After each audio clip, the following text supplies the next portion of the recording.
Food is a family business started by Fred and Christine Crenshaw.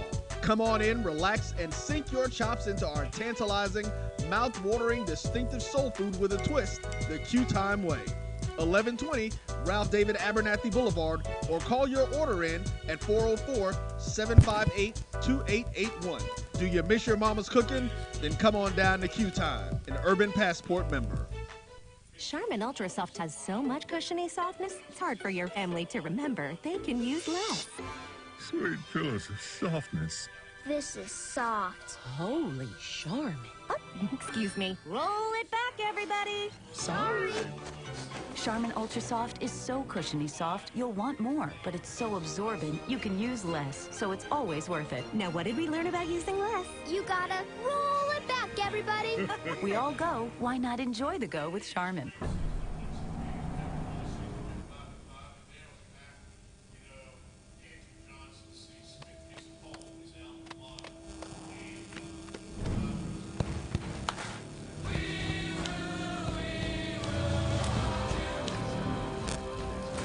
The new GMC Sierra with hands-free driving offers the most advanced and luxurious pickup in its class. Yeah, it rocks.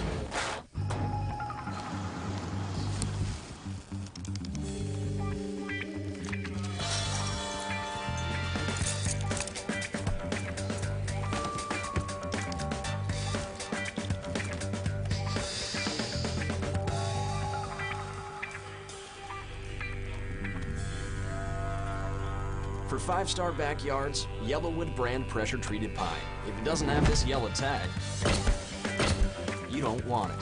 Q-Time is a classic Atlanta soul food restaurant located in the historic West End. Q-Time Soul Food is a family business started by Fred and Christine Crenshaw. Come on in, relax, and sink your chops into our tantalizing, mouth-watering, distinctive soul food with a twist, the Q-Time way. 1120 Ralph David Abernathy Boulevard, or call your order in at 404-758-2881. Do you miss your mama's cooking? Then come on down to Q-Time, an Urban Passport member. Charmin Ultra Soft has so much cushiony softness, it's hard for your family to remember. They can use less. Sweet pillows of softness. This is soft. Holy Charmin. Oh, excuse me. Roll it back, everybody. Sorry. Charmin Ultra Soft is so cushiony soft, you'll want more, but it's so absorbent, you can use less, so it's always worth it. Now, what did we learn about using less? You gotta roll it back, everybody. If we all go, why not enjoy the go with Charmin?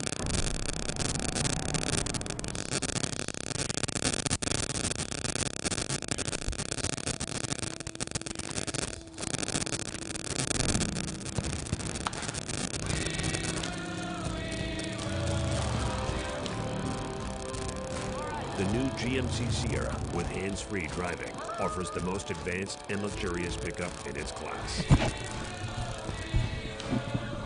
Yeah, it rocks.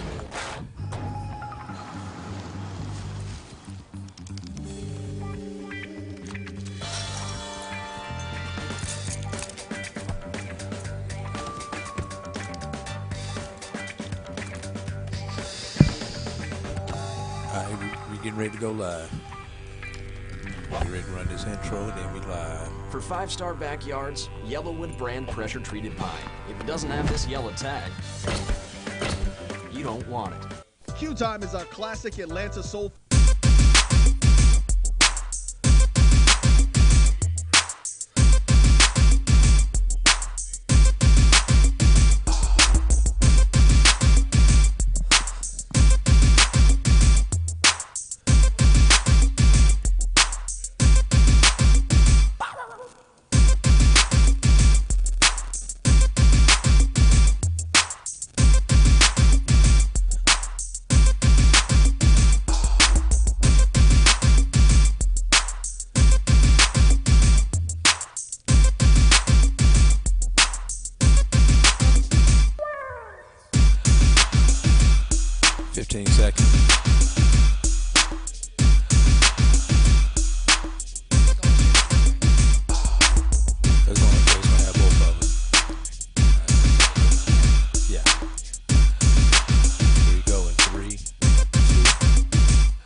CIAA Media Day right here on the Black College Sports Network and HBCU League Pass Plus. A.D. Drew here along with Faith Daniels, and you know that old Army saying, we do more before 9 a.m. than most people do all day? Yes, sir. Well, you and I have definitely lived that today. Having to be at the airport at 3 o'clock in the morning to get here to Roanoke, Virginia. Good morning, Faith. How you doing? I'm tired, but I'm here. How are you doing? Well, this is the first of 2 long days for us as we will leave from here and head to Birmingham, Alabama tomorrow for the SWAC Media Day. But we're here to handle CIAA business today. We're about an hour into the the media days, and we've got some coaches coming over here. So without further ado, we're going to have these coaches join. So wherever you would like, you can sit right here. And we've got to kind of have our golf voices on while we're in here because, we got a lot of people talking, a lot of stuff going on in here. So how are you guys doing today? I'm doing well. Hold the mics a little bit closer so we can hear. I would love for you guys to introduce yourselves. Okay, Jaden Eccles, linebacker, Livingstone College. Okay, now when you were actually on the stage, you talked about being a 4.0 student. How have you been able to maintain that GPA while being a student athlete? It's been hard, to be honest. Just in time management, making sure I get my work done, and just prioritizing the right stuff, like doing school and being able to play football. It can be tough at times, but as long as I push through, I can actually work it out. Now, I heard that you said math education. Mm-hmm. Is that okay? So how important is it for you as a black man, African-American man, to be in the school system? Yeah, that's very important because there's certain, when growing up, and I looked at math teachers, some of them weren't teaching the right stuff the right way. And I can tell you that there's some ways you can teach math that will make it way easier for students. So I feel like I'm going to bring that to the students I teach, and it'll help them grow up in life when it comes to math. Now, Coach, how important is it for you to teach them to not only be an athlete, but to be a student? Is your mic on, Coach? You're good. Check. There we go. There we go, Coach. So, what was the question? How important is it for you to teach them to not only be an athlete, but to be a student? Well, I was going to say that what we do initially in recruiting them, we're looking for like-minded players that will reflect what we want in terms of our team. So, pretty much most of our kids are, I'd probably say 80% of our team has over a 3.0, and probably have about 8 to 10 guys with a 4.0. So, it's important for us, and I express to them how important it is for them to reflect who we are and what you stand for. One is a black man. It's too easy for us to look at a black man and disrespect his level of intelligence, and we're always having to overprove those situations. So, the guys we recruit are guys that understand the standard that we have set for them, not just for football, but for where they want to be in their life. So going into this 2022 season, what are some of your expectations for your team? One is for us to grow from last year. We were 1-9 last year, and so the wins and losses they never really show all of the efforts in terms of that. So growing and learning from last season, taking that into this season, applying what we learned last season for the good and the bad, throwing out the stuff that we don't need. We're bringing in some other pieces to build a better offense. So we're looking to be competitive and have good results this season. So out of all the players that your coach could have chosen to, come to media day, he clearly chose one of the best. How does that feel?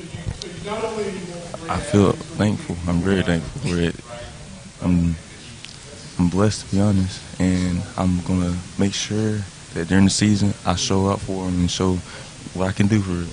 So what are a few of the reasons why you chose him specifically out of everyone? There's only one reason. He's our leader in terms of our players, and And it's not even that he's out talking and boisterous. It's a level of confidence that he has. It's the belief he has in himself. He comes from a great family, and we believe in Jaden in terms of if we had to have anybody stand up and represent what we're working for and what we stand for. As the conversation continues of African Americans transferring from PWIs to come to HBCUs, places that were made for them by them, what would you say to those who are in the middle of wanting to come and not really sure due to opportunity? You know, I would say to every young brother out there that's looking for an opportunity to grow as a man, that you should look from within, and that means look from within your own. I don't shun or put down PWIs. I went to the University of Pittsburgh, and it afforded me the opportunity, to play in the National Football League. But I think that if I had gone to a SWAC school or a CIAA school, I think I would have still had the same opportunity because my work ethic and my determination, coming from nothing, having nothing, and wanting to do and be something. So, I would encourage young brothers that if you want great mentorship and true guidance, and you don't want to have to try to put on to try to fit in, then you should look within and take advantage of the opportunities that are there. Don't look at the amenities. Our institutions are historic, but yet still challenged in areas. But the relationships that you can cultivate and develop from that are timeless and endless in terms of, where you can be at in society and in life at the end of the day. And as my president would say, we help shape these men to command their global place in society. Yes, sir.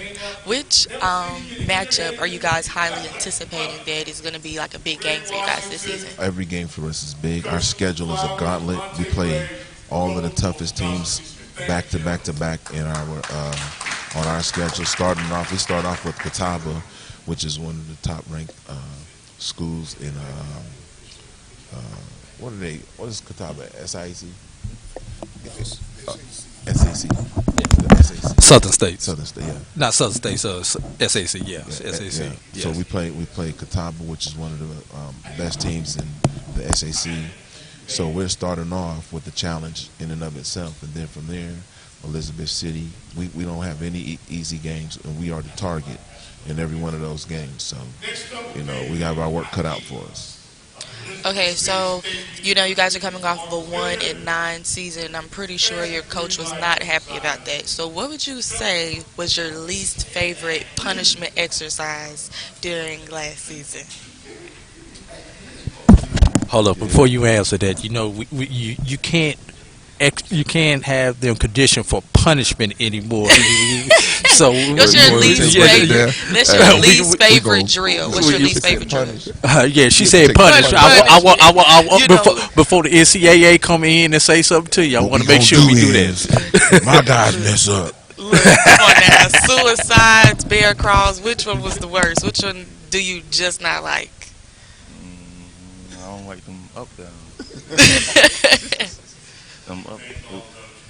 There are a lot of up downs. I say that. Up downs. Okay. What are those? I mean, I don't. Up downs are like, do you work out? Not at all. Okay, so up downs is when you're standing up, you have to run in place. Okay. And then we say hit, and you have to drop down to your chest, kick your legs back, do a push, then come back up and jump up. Oh, I definitely don't do that at all. Okay. So we don't punish or discipline our guys. What we do is encouragement work.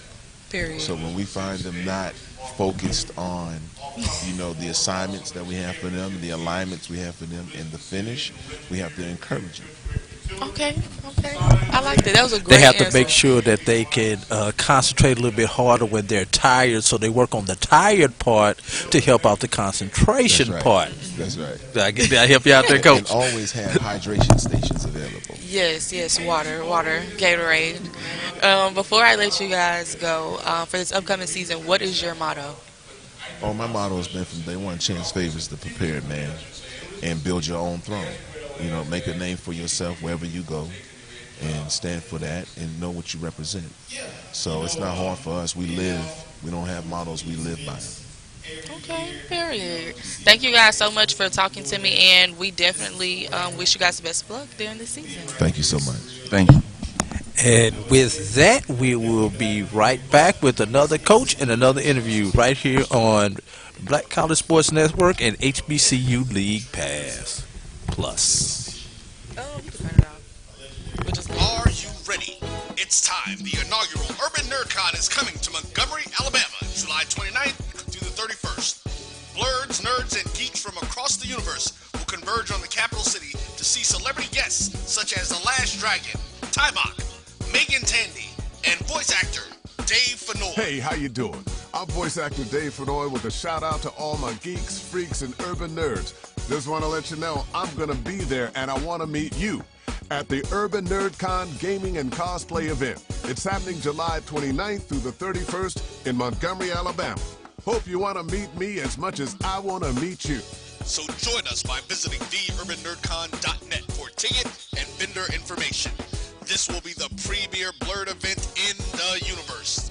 Theurbannerdcon.net. Our heroes, our villains, our stories, everyone's con. See you there.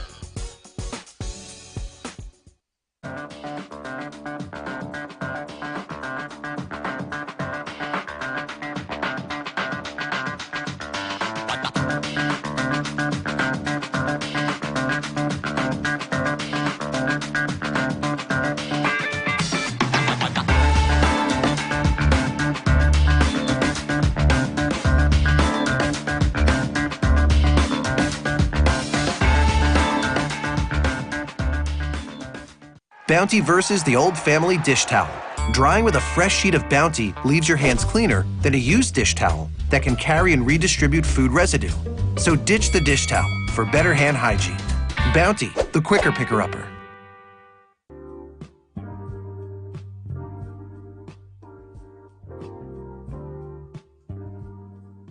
This is the BCSN Pod Zone, your place for the news, views, and conversations about all things related to HBCU athletics. Here are the BCSN SportsWrap, Dr. Cavill's Inside the HBCU Sports Lab, Knights of the Round Table, the pregame show, the Carlos Brown Show, the ONG, Strike Zone, and more in one place. We are changing the way you consume HBCU sports, one broadcast at a time.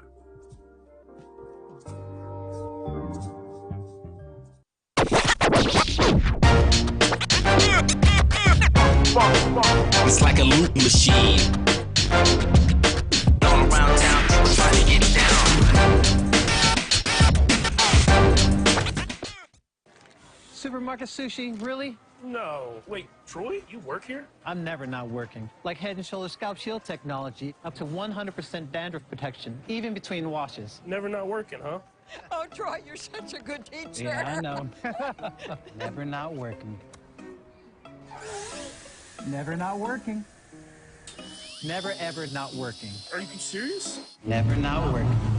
Dandruff protection that's never not working. Head & Shoulders Scalp Shield technology. This is Brian Fulford. AD Drew and I are co-hosts of the BCSN Sports Wrap. We talk about all things related to HBCU athletics. From the games, teams, coaches, and fan interest stories, we cover it all. You can find our shows on Facebook at BCSN Sports Wrap, YouTube at MyJBN Online, and everywhere you listen to podcasts like Anchor, Spotify, Google, and Apple Podcasts. You can also find the show on the Jericho Broadcast Network's app.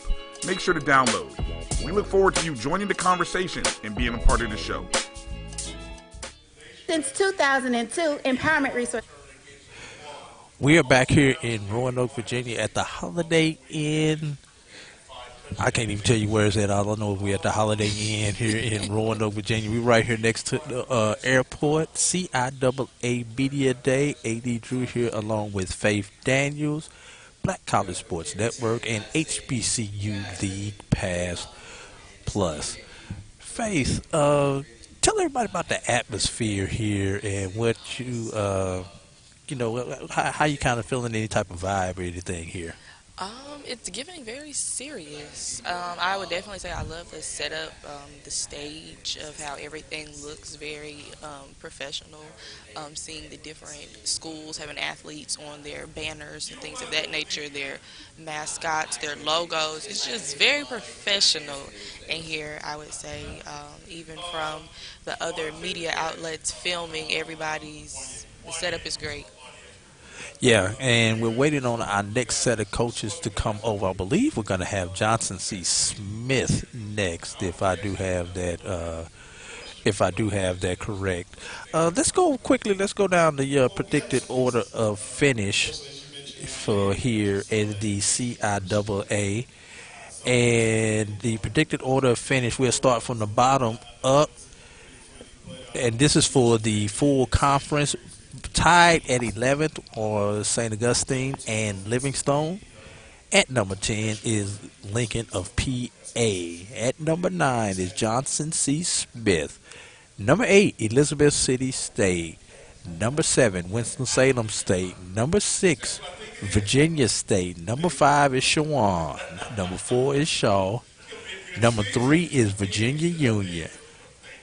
Number 2, Fayetteville State, and number 1 coming in is Bowie State. So once again, we're going to, according to the SIDs and those who voted, Bowie State and Fayetteville State 4. This is looking to be like a Rocky saga right now. How many Rockies did we have? We had 5 Rockies, then Rocky Balboa, and then Rocky something else.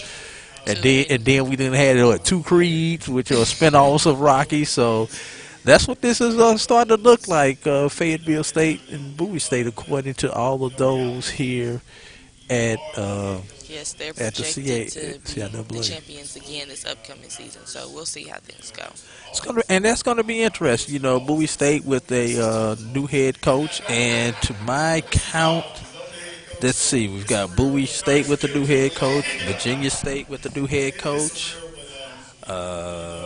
Johnson C. Smith with a new head coach. I believe we've got like 4 or 5 new head coaches here in the CIAA this year. So it's always interesting. I know one thing, and this was before we got on because we were about an hour into the media day before we got on the air. St. Augustine's coach said that this is the first time that they've really had an opportunity to get into their workouts because of everything that's happened over the last couple of years with COVID and everything else that has been going on. Was there anything else that you may have picked up from some of the conversations on the stage? Well, like we talked about in the previous interview, with student athletes having a very high GPA, a 4.0, and you're a star player on a football team, that's not really heard of. So I would definitely say that was one of the biggest things that I took away from today already. And I apologize for not catching the young man's name, but one of the student athletes here representing one of these schools is actually like the SGA president. I heard them say that. I was a bit too busy setting up to really catch that name, but I thought that was also interesting also, that in addition to being a star football player, he's one of the stars on campus by being the student body president on campus. Yes, and he just graduated as well. I think he said summa cum laude. Summa? Yes. Well, I don't know nothing about a cum or a latte from my college days. I know about a latte, not a latte. Okay. And looks like we may have a couple of other coaches coming over here. This is my man. My man. Hello, how are you guys doing? Bob? Good. Faith Daniels. Nice to meet you, Faith Daniels. Hey, D. Drew. What's going on, Ding? Make sure y'all turn on y'all Turn mic. these mics on for y'all. Introduce yourselves to everybody who's out there. We're live on the Black College Sports Network at HBCU League Pass Plus. Go ahead and introduce yourselves. Eric Best, Lincoln University of Pennsylvania, Free Safety Junior. Free Safety Junior. Josh Dean, head football coach, Lincoln University. All right. Now, you know, I always got to start off with these student athletes. You a junior. But what are you really? Because we know we got all these COVID years and red shirt years. What are you in the classroom, my brother? I'm a second semester junior, so I graduate fall 2023. Okay, thank you, sir. All right, and I guess I'll start that off, Coach. I've always been trying to figure out how do we play this, because you've always had the red shirt year out there. Yes, sir. You've got the COVID year that's still out there for a couple more years. Then we've got people coming in and out in the portal and everything else. And then let's be real, Division II football has always had a problem with you never know who's on the roster till day one of classes and everything. So how do you guys? How do you approach dealing with some of those issues? I mean, the biggest thing is twofold, right? You have to. How do you control your roster? How do you look out for outside your roster to make your roster better? So the first thing is retention. We have to get guys that, well, one, that you want to build your program on, and you have to develop them, and then you have to consistently recruit them. I mean, you have to recruit these guys all the time, because if I have a star guy and we're not showing that we're doing the best for what his interest in, he might want to leave. And then so we have to look at it from a standpoint of, are we doing our best to really evolve this program? And it becomes, almost like a free agent NFL type professional football mindset, where you're looking out there to see who's in the transfer portal, who's out there available. And there's so many. 3 or 4 years ago, there weren't many exemptions. Now you can find any exemption, right? So there's a way to make sure that a guy can be eligible and to play for you if they're not happy where they're at. And so you have to keep those relationships. If I recruit Eric Best and he goes to another university, I want to make sure that he still has a great relationship with me. He may go somewhere else. He might not be happy. He might reach out to me because I had a great relationship with that coach. So now more than ever, you have to sell yourself as a coach, as a person, instead of just the university, because it's about the relationships. Like, we were able to get a really talented guy back to our program because we had a great relationship with him. He left to go to Division I, but it was a family relationship where he's like, I still want to come back and be a part of this program. That's how it goes. So it's just how you manage that and staying on top of that. So, Eric, how has he re-recruited you since you've been there? You obviously you've made the decision to stay for whatever reason. What were some of those reasons that you have decided to stay? Because let's be real, we know people. If you're a talented player, if you're here at Media Day, I guarantee you, every student athlete that we've had here has had somebody inbox them, text them, email them about coming to their university. Yes, so what are some of the things that have made you stay?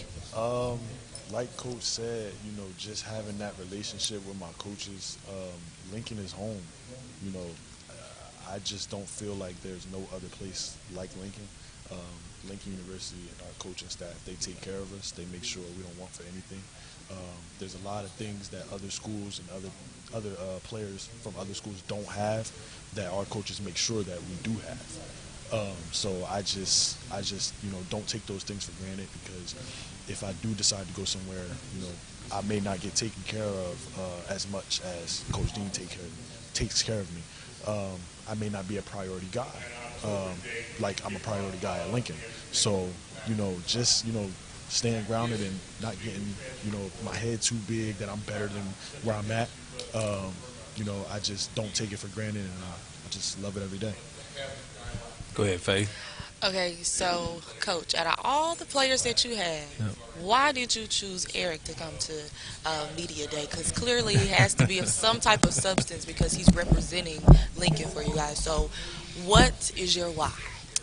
He's the captain. I mean, it's last year we had a guy who was like I love the guy to death, Devon Cathcart, who was the unquestionable leader of the program. Absolutely. And so now, when I think of who's our leader, who's our captain, offensively and defensively, it's been Eric. He's been, we have other captains, Drew Stevens, who's done a great job, and Mike Johnson, who speaks up a lot. But, you know, Eric Best has just have been that, like, vocal guy. And, you know, he got hurt towards the end of the season last year, and he had to become a coach, de facto coach, because he was helping to coach up younger guys that had to play in his place. He couldn't compete, do too much in the spring and beginning. So his voice, he was able to see the game from a different perspective. And it's funny because that's the same thing that happened to Devon Cathcart. Years prior, he had some injuries where he had to miss some games, and he was able to sit back and watch as a coach. So I just think that when we look at, okay, who's a great representative of what we want to be, we call it the Lincoln man. Who's a Lincoln man? You know, I see Eric Best. You know, he's a mature guy who knows what he's doing, who thinks clearly. He can, you know, and I can have a conversation. If I feel like, man, we got some young guys, am I reaching them? Am my message not there? We can sit there and have a conversation. He can come and have a conversation with me like, Coach, you know, I don't want to be disrespectful, but why are we doing? And I can sit there and have a conversation with him, and he understands it because first thing I said is let's take a step back. Take a step away from it. Let's look at it from a rational perspective, and we have those conversations. So it makes it easier for us when we have guys out there that can go ahead and really be thinkers, you know, grown men. And I know I go to sleep at night knowing that he's not going to be the one to get into trouble, right? Yeah. Like he's going to be the one that's going to handle himself. Yeah. We're going to come out here. I'm not worried about is he running around the hotel or is he – I'm not worrying about all of that. He's focused on what we're here for, and he appreciates it. And, you know, those are the guys that you tend to do more for because they know what the opportunity they're getting. They're trying to maximize it. Okay. So as the conversation of HBCUs being underfunded, especially the athletic department, you talked about how your coaches make sure that you're taken care of. How important is that for you to make sure they're taken care of because they are risking their body, their mental health for your program? It's huge because as a former athlete, you know, one of the first things I did when I had to come out here to Lincoln to move up is I had to go to CTE counseling, I had to go to physical counseling, all this state, because they do all these tests to try to see how can we help because of what you've done as being a former professional football player. It's the same thing. Like, I want to make sure these guys are okay. Now, do I have an old school mentality? I'm like that guy that was like, I'm like the last, I'm young enough where, you know, I know some new stuff, but I'm old enough where I had to go through that old stuff. And so one of the things that, and I tell, like, what the COVID year taught us is that, and last year taught me, is that I had to take a step back and listen more. What do you guys need? How can we help you? What makes you guys better? Once I hear what they say, now I'm not going to do everything they say, right? Yeah, because you're the captain of the ship. Okay? Yeah, I ain't going to do everything. The budget ain't going to lie for you to do everything exactly. they say. But I'm like, okay, let's be suggestions. And he comes with a lot of suggestions. He comes with a lot of suggestions about we do this, do we do that, and we try to implement. You know, we try to make sure we put those in. So it's been it's different. It's a new day, but it's been really good because it allows us to communicate better. All right, coach and player, Eric. Obviously, we know the focus is always on week one, and you got Delaware State to open up the season.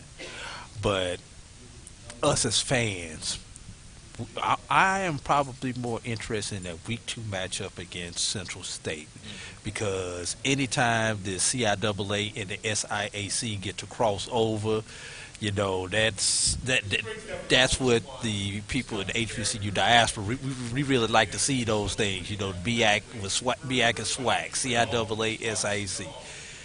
Talk a little bit about that and what that means to you, especially when you guys get to cross over and play in another conference, because we already know the CIAA is a gauntlet in itself. Right. I just think, you know, it's a great opportunity for us to play players that are from a different conference, players that, you know, we don't see at events like this. It is, you know, it is a good opportunity to, you know, just showcase ourselves in a different conference, showcase ourselves in a different part of America. But yeah, I just think it's a like I said, it's a great opportunity, you know. For myself, being and I'm from that SIC, right? Like I coached at Fort Valley, I coached at Kentucky State. Okay. So, you know, for me, that's where I started my career. And playing Central State as a former opponent. When I was at Kentucky State, we played them in the Circle City Classic every year. So it's a lot of familiarity going back to those areas. I know Coach Porter. He was me and him were finalists for the job at Fort Valley State. So it's a great time, a great opportunity to compete. But also, you know, for the student-athlete experience, it's always great for them to go on the road. It's always great for them to go to different places. Like to understand that Central State I believe in the late 80s and early 90s was a powerhouse in Division II Billy football. Joe. Billy Joe. No, and it started with the NAIA. Billy Joe, absolutely, probably the last NAIA to like outright claim the Black National Championship. And so they used to win when they had Hugh Douglas. They had all these guys back there. They won a lot. So it's history going there. So it'll be a great opportunity to go down there to play. And you know, especially coming off the last year, how we lost to them. You know, I'm just excited for an opportunity to face every opponent we lost to. Absolutely. Period. Yeah. Any closing remarks you guys want to give to those Lions faithful out there? I mean, I know everybody excited, you know, about the upcoming season, even coming off of the season that we had last year. One thing I can say is just keep your eyes open because it's going to be some fireworks. Go ahead, Coach. Just thankful for the opportunity. Thankful for the opportunity with you guys. Thankful for the opportunity with CIAA putting on a great event like always. It's good to be back in person. But also to the Lion faithful, man, it's just going to be an exciting year. We want to keep we're finally back in our stadium this year. Our goal is to keep the stadium packed every year. You know, not just homecoming. Every year needs to be a homecoming event because the wins are going to pile up and they want to be a part of the show. So it's time to enjoy it. All right? Thank you, guys. All right, and Faith Daniels, A.D. Drew, we'll be right back here on Black College Sports Network and HBCU League Pass Plus. Since 2002, Empowerment Resources, Inc., a nonprofit organization, has empowered more than 1,500 youth and adults in Duval and surrounding counties through its programs Journey into Womanhood, Girls Mentoring, Life Skills for Teens, and parenting education coaching. To get involved with programs, volunteer, or donate, visit www.empowermentresourcesinc.org. Follow us on social media, facebook.com/empowerment.resources and instagram.com/empowermentJAX.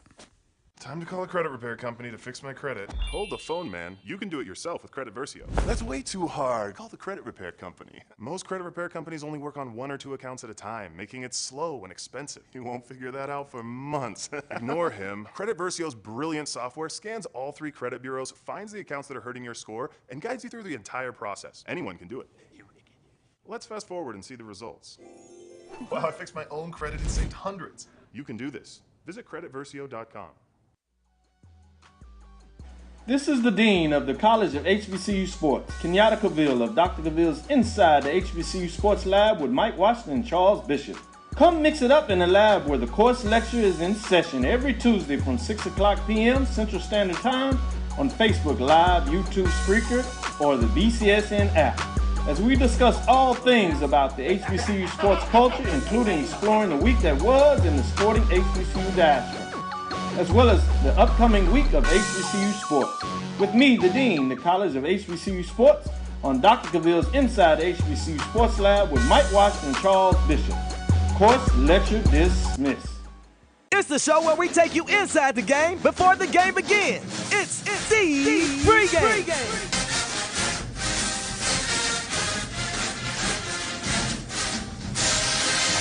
With your host, Charles Bishop and Neely. So get ready, because we pregame harder than the other show's party. It's the pregame.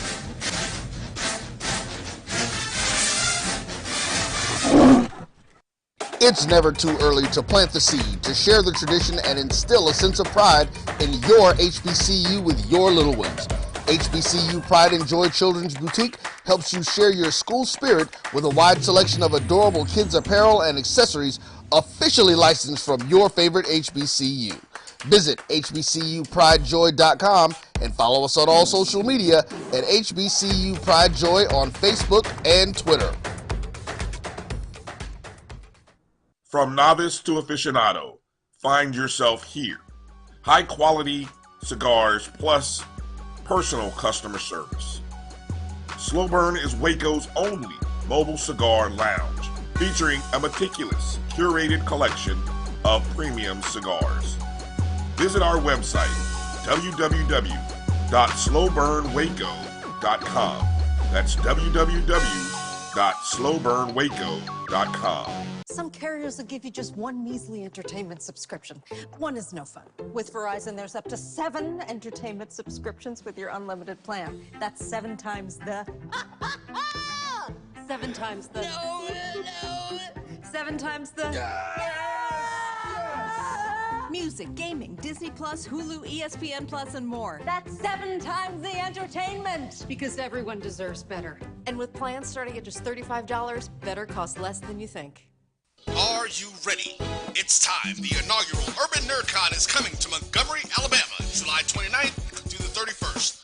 Blurs, nerds, and geeks from across the universe will converge on the capital city to see celebrity guests such as The Last Dragon, Tybok, Megan Tandy, and voice actor Dave Fennoy. Hey, how you doing? I'm voice actor Dave Fennoy with a shout out to all my geeks, freaks, and urban nerds. Just want to let you know I'm going to be there and I want to meet you at the Urban NerdCon Gaming and Cosplay event. It's happening July 29th through the 31st in Montgomery, Alabama. Hope you want to meet me as much as I want to meet you. So join us by visiting theurbannerdcon.net for ticket and vendor information. This will be the premier Blurred event in the universe. TheUrbanNerdCon.net. Our heroes, our villains, our stories, everyone's con. See you there.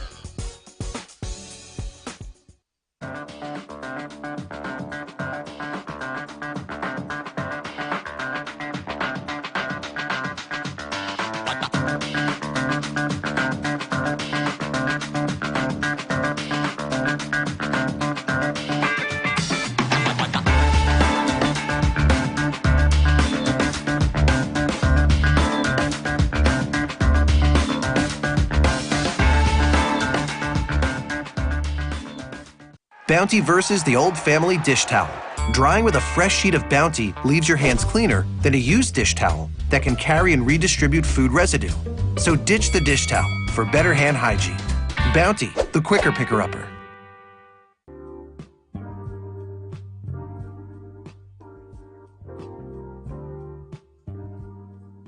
This is the BCSN Pod Zone, your place for the news, views, and conversations about all things related to HBCU athletics. Here are the BCSN SportsWrap, Dr. Cavill's Inside the HBCU Sports Lab, Knights of the Round Table, the pregame show, the Carlos Brown Show, the ONG, Strike Zone, and more in one place. We are changing the way you consume HBCU sports, one broadcast at a time.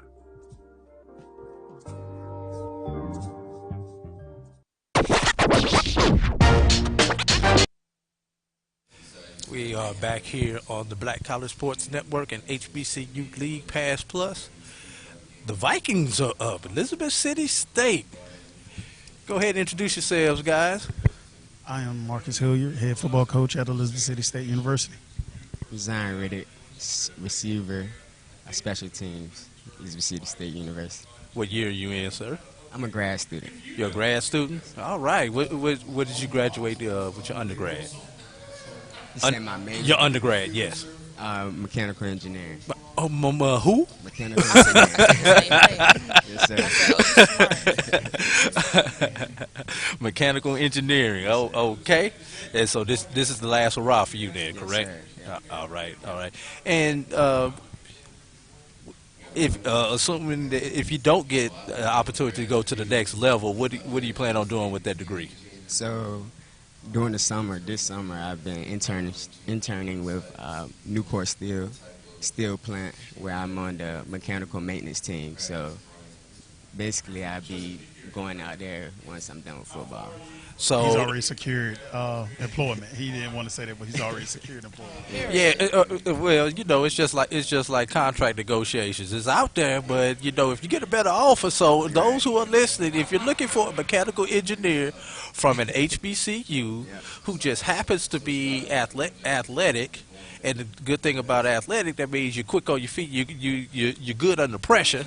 Because if not, you wouldn't even have made it this far as being here selected for media day. So I need all my HBCU engineers who are looking for a young engineer. Come get this young brother right here. Yes, sir. All right, I've done my PSA for you. Appreciate that. Yes, sir. So, Coach, Elizabeth City. Let's be real. It's been in the bottom half of the CIAA for a number of years. Hadn't had a winning season in 10 years since 2012. Okay, you said that not me.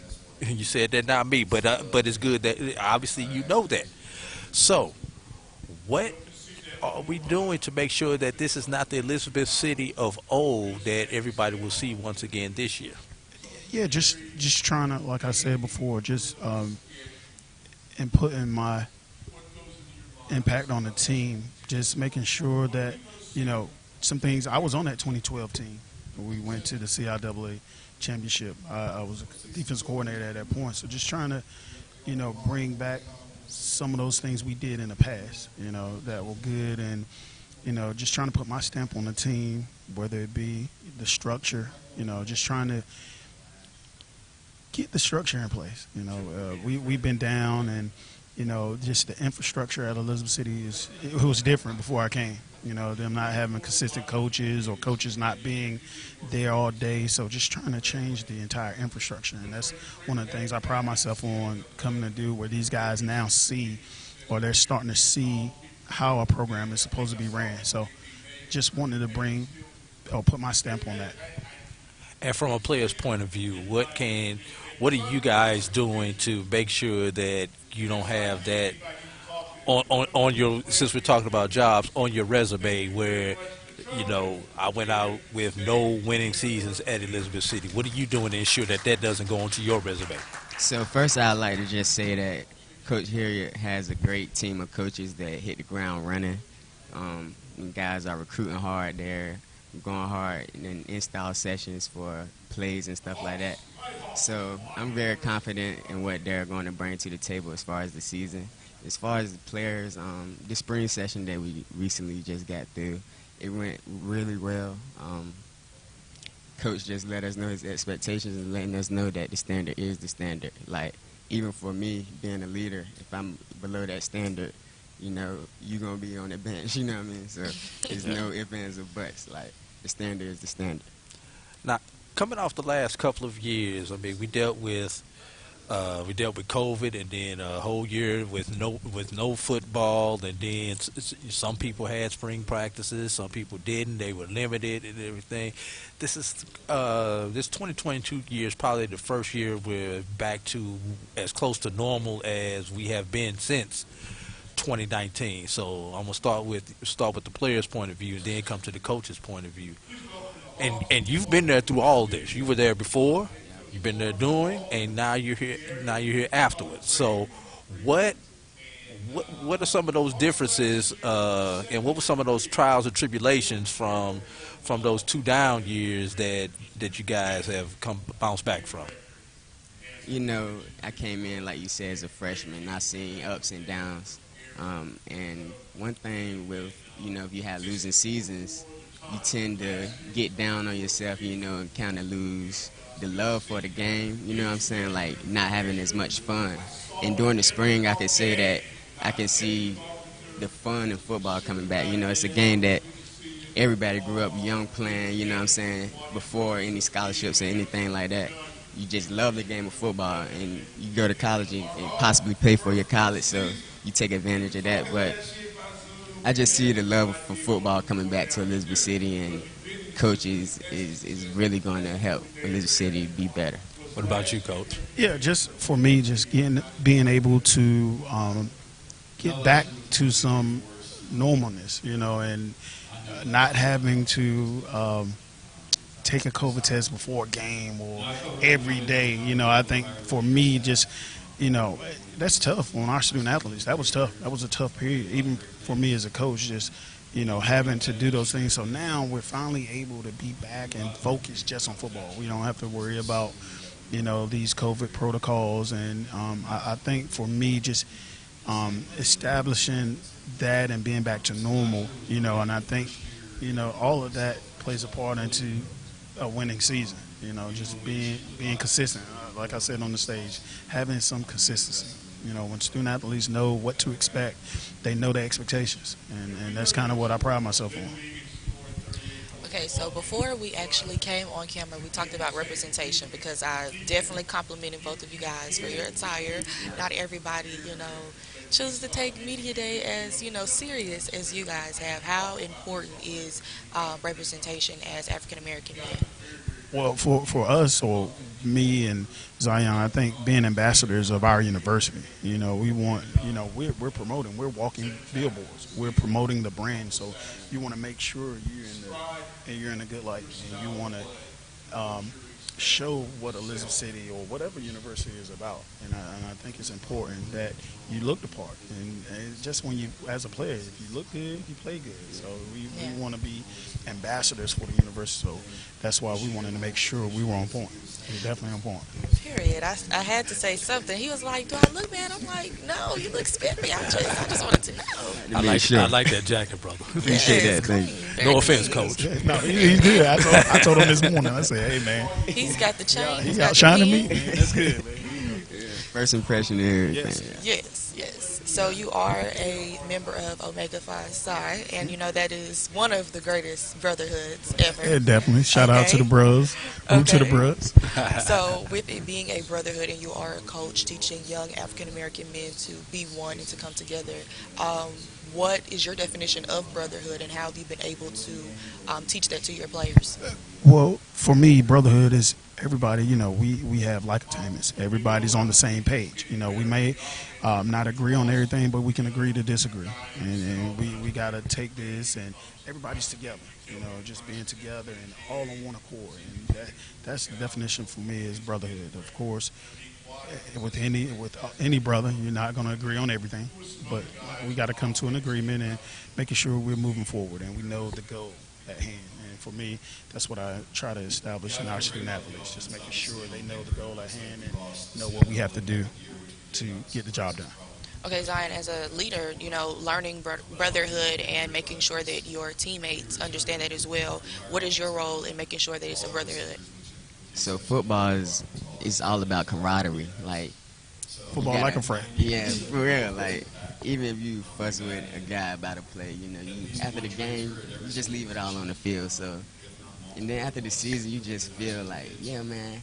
And when you got practice Saturday or Sunday, like it's just you get so used to being around the guys, and you build a bond and a love for them guys that you go to war with every Saturday. So I say that, yeah, that's the brotherhood part of football for me. So, you know, Coach could have picked anybody else on the team. He could have picked the quarterback, the safety, the kicker, anybody else to come to Media Day. How does it feel to know that, you know, you were chosen specifically to be here today? Yeah, so I actually played against Coach here. He's coached on the defensive side of me. And, okay. I really like the defense he ran, and I'm pretty sure he's seen me make plays, and he know that the guys look up to me and they watching what I do, and you know what I make sure I portray a good image. So yeah, it's definitely an honor to know that I haven't played a down for him yet, but he has confidence in me that, you know, that give me that extra drive to know, you know, that he's behind me. Yeah, and Faith, you know, you can discern who your good players are. You know who they are, and yes. I came in and I immediately knew, just like you said, I played against him when I was at Virginia Union, and I just said, man, he's a dog, and just coming in, just knew who your players are. So, you know, and him being a great student, like we mentioned earlier, he graduating already, he checks all the boxes. So wanted to promote that as well. You know, he's a great football player, but a great person, and just wanted to make sure that people understood that and they know that. So, as a recent graduate who graduated with a degree in mechanical engineering, how important was it for you to break that stigma of football players being in kinesiology, the easier majors, criminal justice to get by?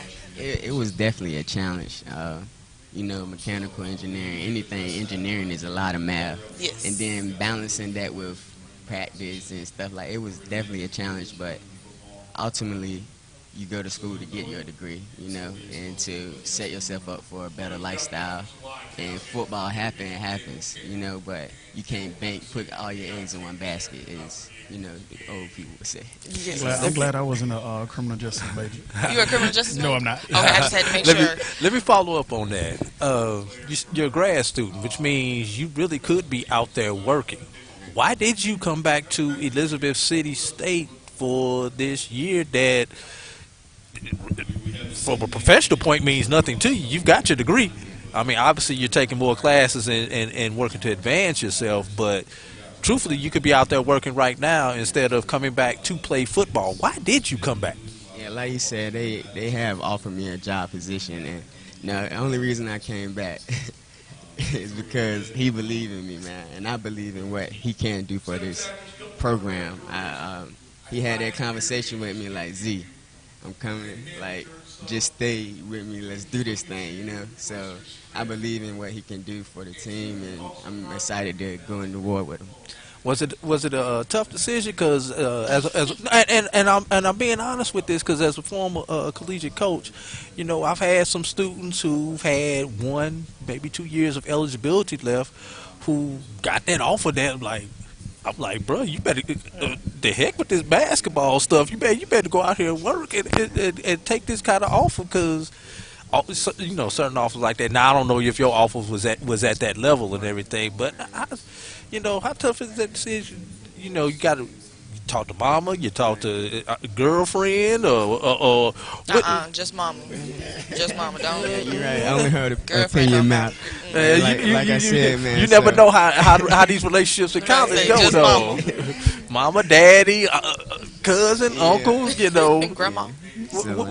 We'll go into that. Yeah, I say football, I've been playing it all my life, so correct. You got to see it through, man. You got one more year to play. You're never going to get this time back, No question. So just see it all the way through, mate. Leave no doubt, Right. And Leave with no regrets. Yep, and that's kind of what I preach to those guys when I talk to them. I said, listen, you don't want to get down in life like you get older and you be like, man, I had one more year. Like you said, leaving no regrets, just wanting to finish what he started. And I'm glad, I'm glad these guys are back, man. I need them. I told them, hey, look, I need you guys. So they were able to work it out, and we're excited to have them. So what's more gratifying for you as the coach, that student athlete who gets that $100,000 job offer, or that student athlete who goes on and plays your sport that you coach at a higher level? Both. I was about to say it better than both. I want them to make that $100,000, and I also want them to be good for us. So both, and they can do both. He's going to go on and do both. Long as y'all don't forget to send those checks back to Elizabeth City. He's alum already, so he's obligated. Make sure you put football on that memo line. Yes, sir. Got it. Yeah.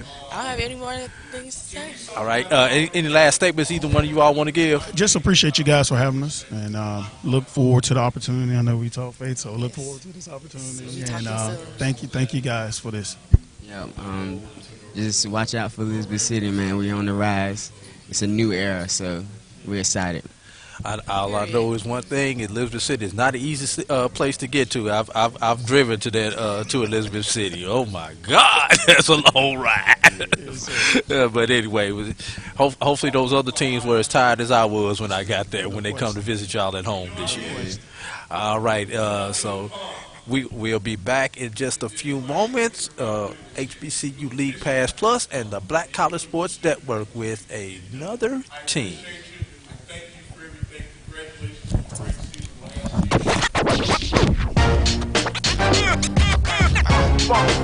It's like a loot machine. All around town, trying to get down.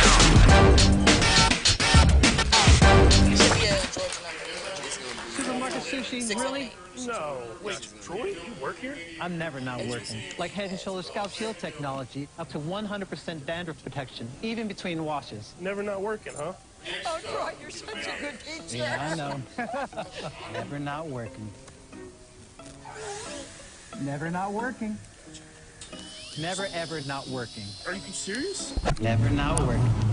Dandruff protection that's never not working. Head & Shoulders Scalp Shield technology. This is Brian Fulford. AD Drew and I are co-hosts of the BCSN SportsWrap. We talk about all things related to HBCU athletics. From the games, teams, coaches, and fan interest stories, we cover it all. You can find our shows on Facebook at BCSN SportsWrap, YouTube at MyJBN Online, and everywhere you listen to podcasts like Anchor, Spotify, Google, and Apple Podcasts. You can also find the show on the Jericho Broadcast Network's app. Make sure to download. We look forward to you joining the conversation and being a part of the show. Since 2002, Empowerment Resources, Inc., a nonprofit organization, has empowered more than 1,500 youth and adults in Duval and surrounding counties through its programs Journey into Womanhood, Girls Mentoring, Life Skills for Teens, and Parenting Education Coaching. To get involved with programs, volunteer, or donate, visit www.empowermentresourcesinc.org. Follow us on social media, facebook.com/empowerment.resources and instagram.com/empowermentjas. Time to call a credit repair company to fix my credit. Hold the phone, man. You can do it yourself with Credit Versio. That's way too hard. Call the credit repair company. Most credit repair companies only work on 1 or 2 accounts at a time, making it slow and expensive. We won't figure that out for months. Ignore him. Credit Versio's brilliant software scans all 3 credit bureaus, finds the accounts that are hurting your score, and guides you through the entire process. Anyone can do it. Let's fast forward and see the results. Wow, I fixed my own credit and saved hundreds. You can do this. Visit creditversio.com. This is the Dean of the College of HBCU Sports, Kenyatta Cavill of Dr. Cavill's Inside the HBCU Sports Lab with Mike Washington and Charles Bishop. Come mix it up in the lab where the course lecture is in session every Tuesday from 6 o'clock p.m. Central Standard Time on Facebook Live, YouTube Spreaker, or the BCSN app, as we discuss all things about the HBCU sports culture, including exploring the week that was in the sporting HBCU diaspora, as well as the upcoming week of HBCU sports. With me, the Dean, the College of HBCU Sports, on Dr. Cavill's Inside the HBCU Sports Lab with Mike Washington and Charles Bishop. Course lecture dismissed. It's the show where we take you inside the game before the game begins. It's the pregame.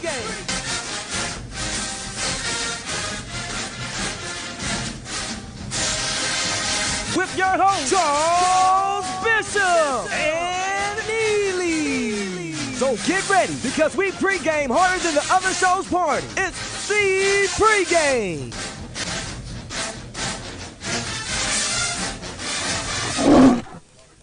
It's never too early to plant the seed, to share the tradition, and instill a sense of pride in your HBCU with your little ones. HBCU Pride and Joy Children's Boutique helps you share your school spirit with a wide selection of adorable kids' apparel and accessories officially licensed from your favorite HBCU. Visit hbcupridejoy.com and follow us on all social media at HBCU Pride Joy on Facebook and Twitter. From novice to aficionado, find yourself here. High quality cigars plus personal customer service. Slow Burn is Waco's only mobile cigar lounge, featuring a meticulous, curated collection of premium cigars. Visit our website, www.slowburnwaco.com. That's www.slowburnwaco.com. Some carriers will give you just one measly entertainment subscription. One is no fun. With Verizon, there's up to 7 entertainment subscriptions with your unlimited plan. That's 7 times the... 7 times the... No. 7 times the... Music, gaming, Disney Plus, Hulu, ESPN Plus, and more. That's 7 times the entertainment. Because everyone deserves better. And with plans starting at just $35, better costs less than you think. Oh, that spin class was brutal. Well, you can try using the Buick's massaging seat. Oh, yeah, that's nice. Can I use Apple CarPlay to put some music on? Sure, it's wireless. Pick something we all like. Okay, hold on. What's your Buick's Wi-Fi password? Buick Envision 2021. Oh, you should pick something stronger. That's really predictable. That's a really tight spot. Don't worry, I used to hate parallel parking. Me too. Hey. Really outdid yourself. Yes, we did. The all-new Buick Envision, an SUV built around you, all of you. At CDW, we get speed as the new currency of success. Our team spends way too much time tending to outdated applications and software when they should be focused on driving application agility and innovation. CDW Amplified Development Services modernizes software and application development to help accelerate innovation and digital transformation. So you mean building new applications, UI, and mobile interfaces? Well, you said you needed to innovate more quickly. Oh, so he's a listener. To do more at scale, trust CDW Amplified Development Services.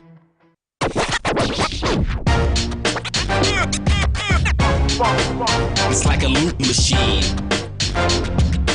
All around town, people trying to get down.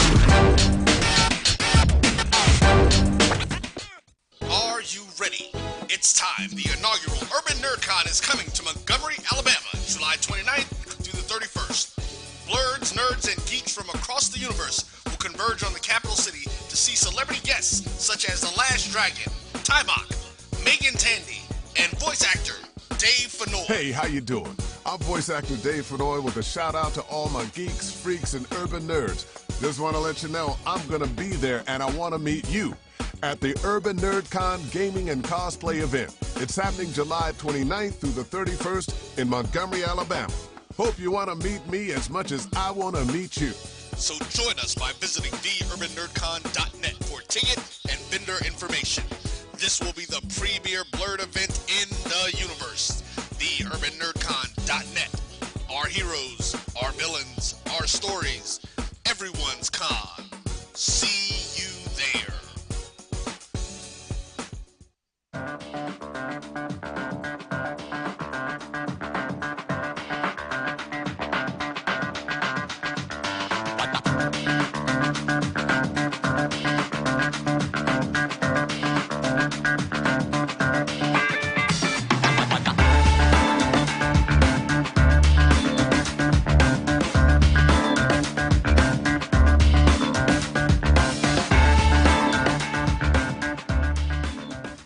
Bounty versus the old family dish towel. Drying with a fresh sheet of Bounty leaves your hands cleaner than a used dish towel that can carry and redistribute food residue. So ditch the dish towel for better hand hygiene. Bounty, the quicker picker-upper.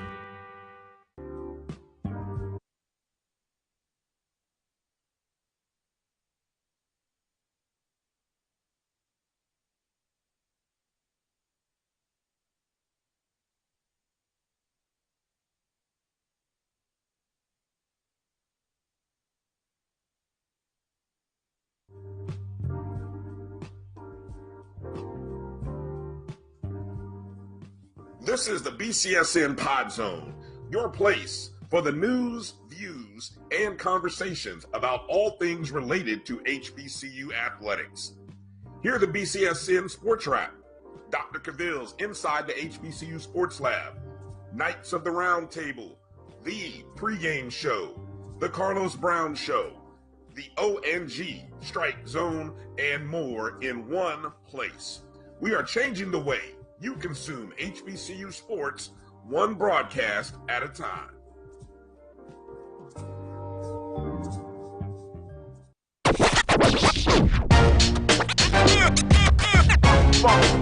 It's like a loop machine. All around town, people trying to get down.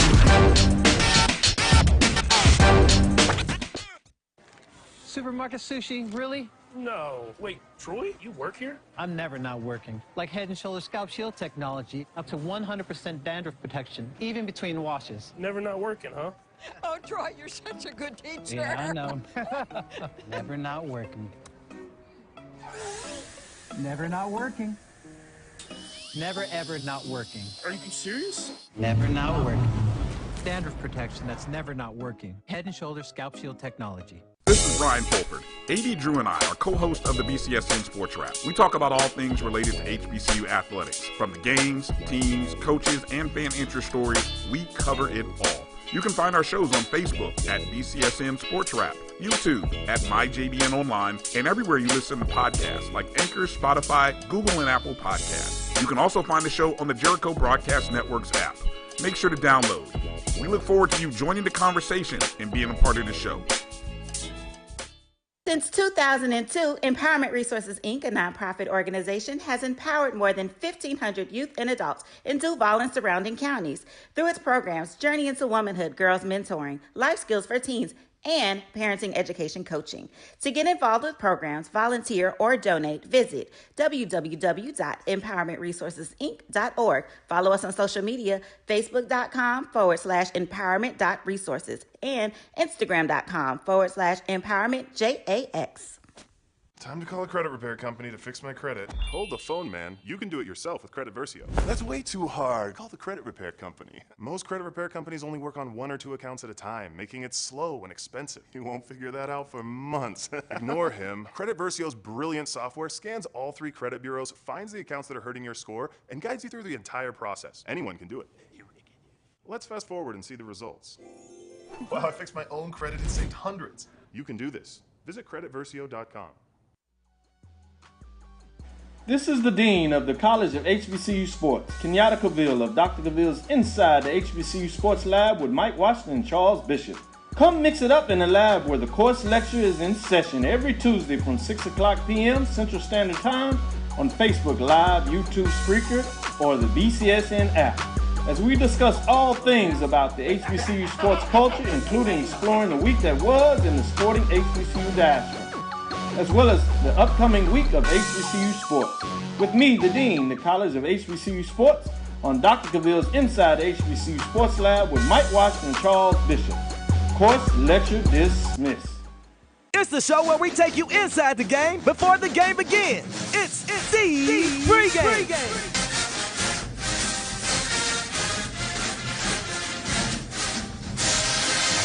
With your host, Charles Bishop and Neely. So get ready, because we pregame harder than the other show's party. It's the pregame.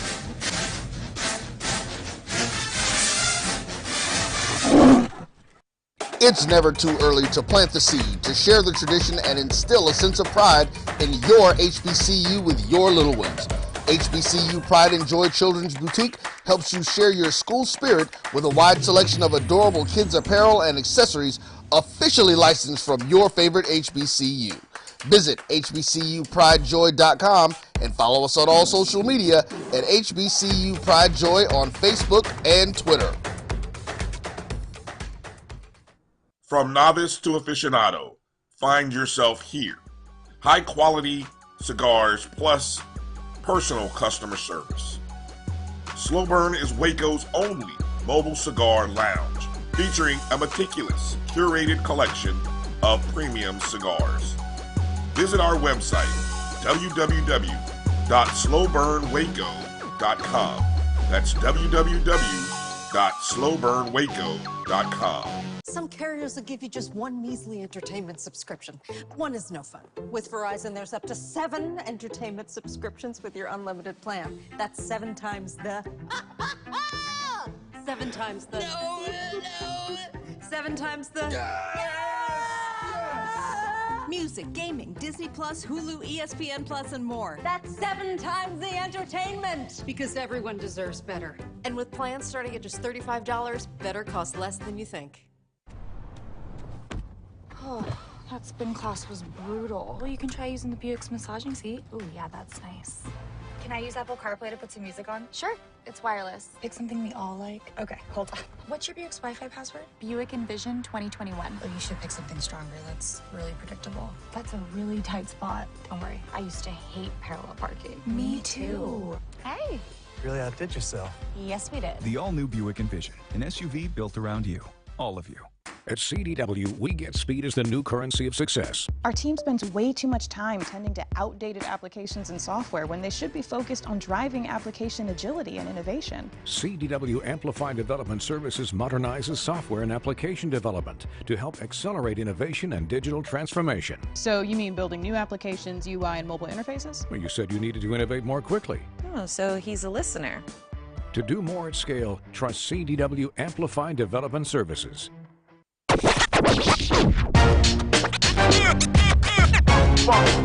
It's like a loop machine. Going around town, people trying to get down. Are you ready? It's time. The inaugural Urban NerdCon is coming to Montgomery, Alabama, July 29th through the 31st. Blurs, nerds, and geeks from across the universe will converge on the capital city to see celebrity guests such as The Last Dragon, Tybok, Megan Tandy, and voice actor Dave Fennoy. Hey, how you doing? I'm voice actor Dave Fennoy with a shout out to all my geeks, freaks, and urban nerds. Just want to let you know I'm going to be there and I want to meet you at the Urban NerdCon Gaming and Cosplay event. It's happening July 29th through the 31st in Montgomery, Alabama. Hope you want to meet me as much as I want to meet you. So join us by visiting theurbannerdcon.net for ticket and vendor information. This will be the premier blurred event in the universe. Theurbannerdcon.net. Our heroes, our villains, our stories, everyone's con. See you there.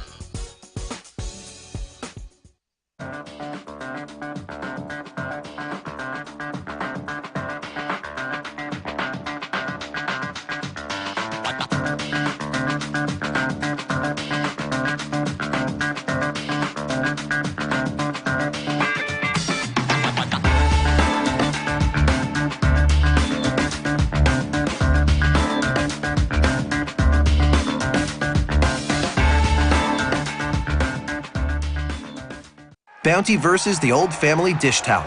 Drying with a fresh sheet of Bounty leaves your hands cleaner than a used dish towel that can carry and redistribute food residue.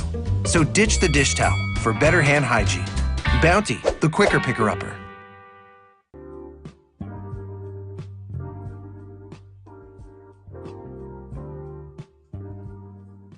This is the BCSN Pod Zone, your place for the news, views, and conversations about all things related to HBCU athletics. Here are the BCSN SportsWrap, Dr. Cavill's Inside the HBCU Sports Lab, Knights of the Round Table, the pregame show, the Carlos Brown Show, the ONG, Strike Zone, and more in one place. We are changing the way you consume HBCU sports, one broadcast at a time.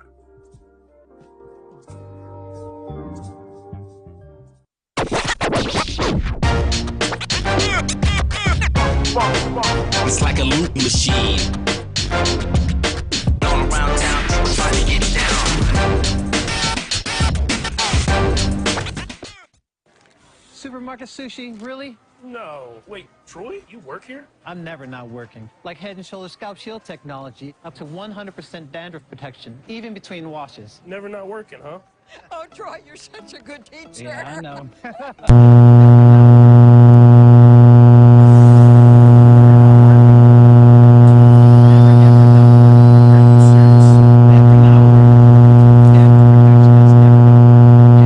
Scalp Shield technology. This is Brian Fulford. AD Drew and I are co-hosts of the BCSN SportsWrap. We talk about all things related to HBCU athletics. From the games, teams, coaches, and fan interest stories, we cover it all. You can find our shows on Facebook at BCSN SportsWrap, YouTube at MyJBN Online, and everywhere you listen to podcasts like Anchor, Spotify, Google, and Apple. Mic check 1 2. Mic check 1 2. Also find the show on the Jericho Broadcast Network's app. Make sure to download. We look forward to you joining the conversation and being a part of the show.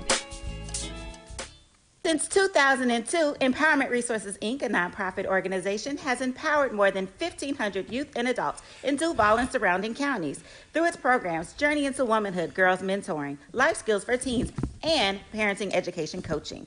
To get involved with programs, volunteer, or donate, visit www.empowermentresourcesinc.org. Follow us on social media, facebook.com/empowerment.resources and instagram.com/empowermentJAX. Time to call a credit repair company to fix my credit. Hold the phone, man. You can do it yourself with Credit Versio. That's way too hard. Call the credit repair company. Most credit repair companies only work on 1 or 2 accounts at a time, making it slow and expensive. You won't figure that out for months. Ignore him. Credit Versio's brilliant software scans all 3 credit bureaus, finds the accounts that are hurting your score, and guides you through the entire process. Anyone can do it. Let's fast forward and see the results. Check 1 2. Check 1 2. Save hundreds. You can Check do this. 1 2. Visit creditversio.com. This is the Dean of the College of HBCU Sports, Kenyatta Cavill of Dr. Cavill's Inside the HBCU Sports Lab with Mike Washington and Charles Bishop. Come mix it up in the lab where the course lecture is in session every Tuesday from 6 o'clock p.m. Central Standard Time on Facebook Live, YouTube Spreaker, or the BCSN app, as we discuss all things about the HBCU sports culture, including exploring the week that was in the sporting HBCU diaspora, as well as the upcoming week of HBCU sports. With me, the Dean, the College of HBCU Sports, on Dr. Cavill's Inside the HBCU Sports Lab with Mike Washington and Charles Bishop. Course lecture dismissed. It's the show where we take you inside the game before the game begins. It's the pregame.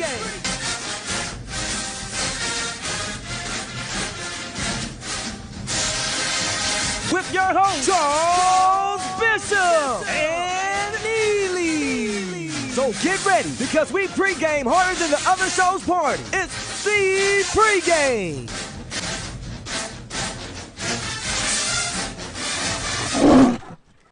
It's never too early to plant the seed, to share the tradition, and instill a sense of pride in your HBCU with your little ones. HBCU Pride and Joy Children's Boutique helps you share your school spirit with a wide selection of adorable kids apparel and accessories officially licensed from your favorite HBCU. Visit hbcupridejoy.com and follow us on all social media at HBCU Pride Joy on Facebook and Twitter. From novice to aficionado, find yourself here. High quality cigars plus personal customer service. Slow Burn is Waco's only mobile cigar lounge, featuring a meticulous, curated collection of premium cigars. Visit our website, www.slowburnwaco.com. That's www.slowburnwaco.com. Some carriers will give you just one measly entertainment subscription. One is no fun. With Verizon, there's up to 7 entertainment subscriptions with your unlimited plan. That's 7 times the... 7 times the... No. 7 times the... Music, gaming, Disney Plus, Hulu, ESPN Plus, and more. That's 7 times the entertainment! Because everyone deserves better. And with plans starting at just $35, better costs less than you think. Oh, that spin class was brutal. Well, you can try using the Buick's massaging seat. Ooh, yeah, that's nice. Can I use Apple CarPlay to put some music on? Sure, it's wireless. Pick something we all like. Okay, hold on. What's your Buick's Wi-Fi password? Buick Envision 2021. Oh, you should pick something stronger that's really predictable. That's a really tight spot. Don't worry, I used to hate parallel parking. Me too. Hey. Really outdid yourself. Yes, we did. The all-new Buick Envision, an SUV built around you, all of you. At CDW, we get speed as the new currency of success. Our team spends way too much time tending to outdated applications and software when they should be focused on driving application agility and innovation. CDW Amplified Development Services modernizes software and application development to help accelerate innovation and digital transformation. So you mean building new applications, UI, and mobile interfaces? Well, you said you needed to innovate more quickly. Oh, so he's a listener. To do more at scale, trust CDW Amplified Development Services.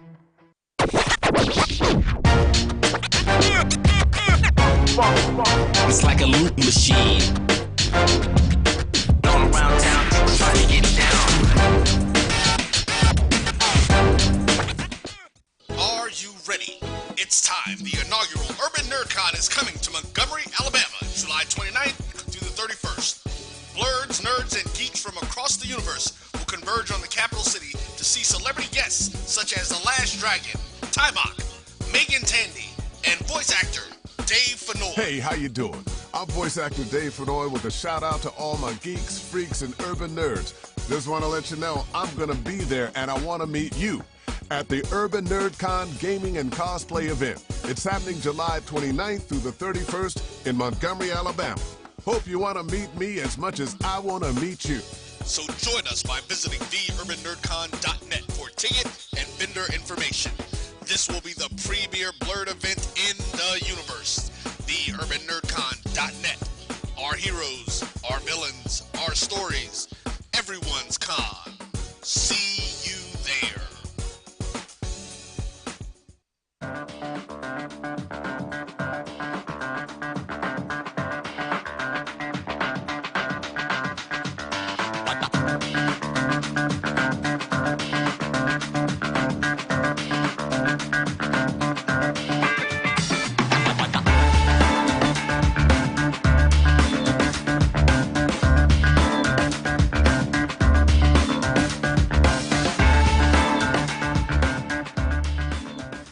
Bounty versus the old family dish towel.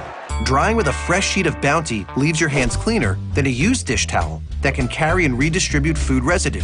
So ditch the dish towel for better hand hygiene. Bounty, the quicker picker-upper.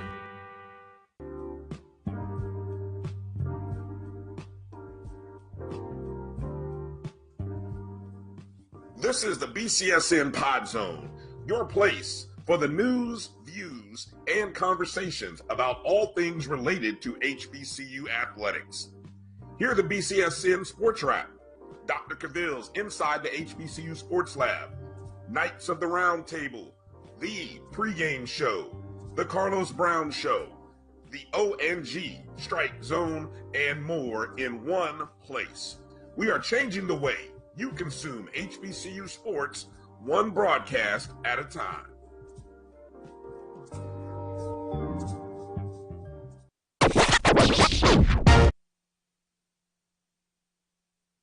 Finally back here on the Black College Sports Network at HBCU League Pass Plus at the CIAA Media Day. We've had to switch locations, get a little more intimate in these interviews. They said some of y'all coaches was getting too loud, man. Yeah, so absolutely.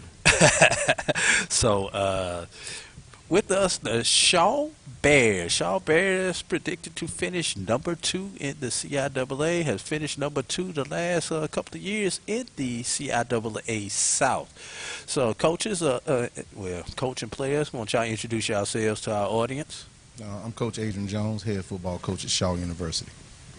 And Tavius Zachary, offensive lineman, Shaw University. All right, Tavius. I think you're the first non-skill player, and I say that with all respect because offensive line is a skill, but non-skill player that I've talked to today. So tell us how does it feel, because you're in the minority. Offensive lineman, usually if you get a lineman, it's usually going to be a defensive end, defensive tackle, or something like that. For an offensive lineman to be chosen to participate here at Media Day, how does that make you feel?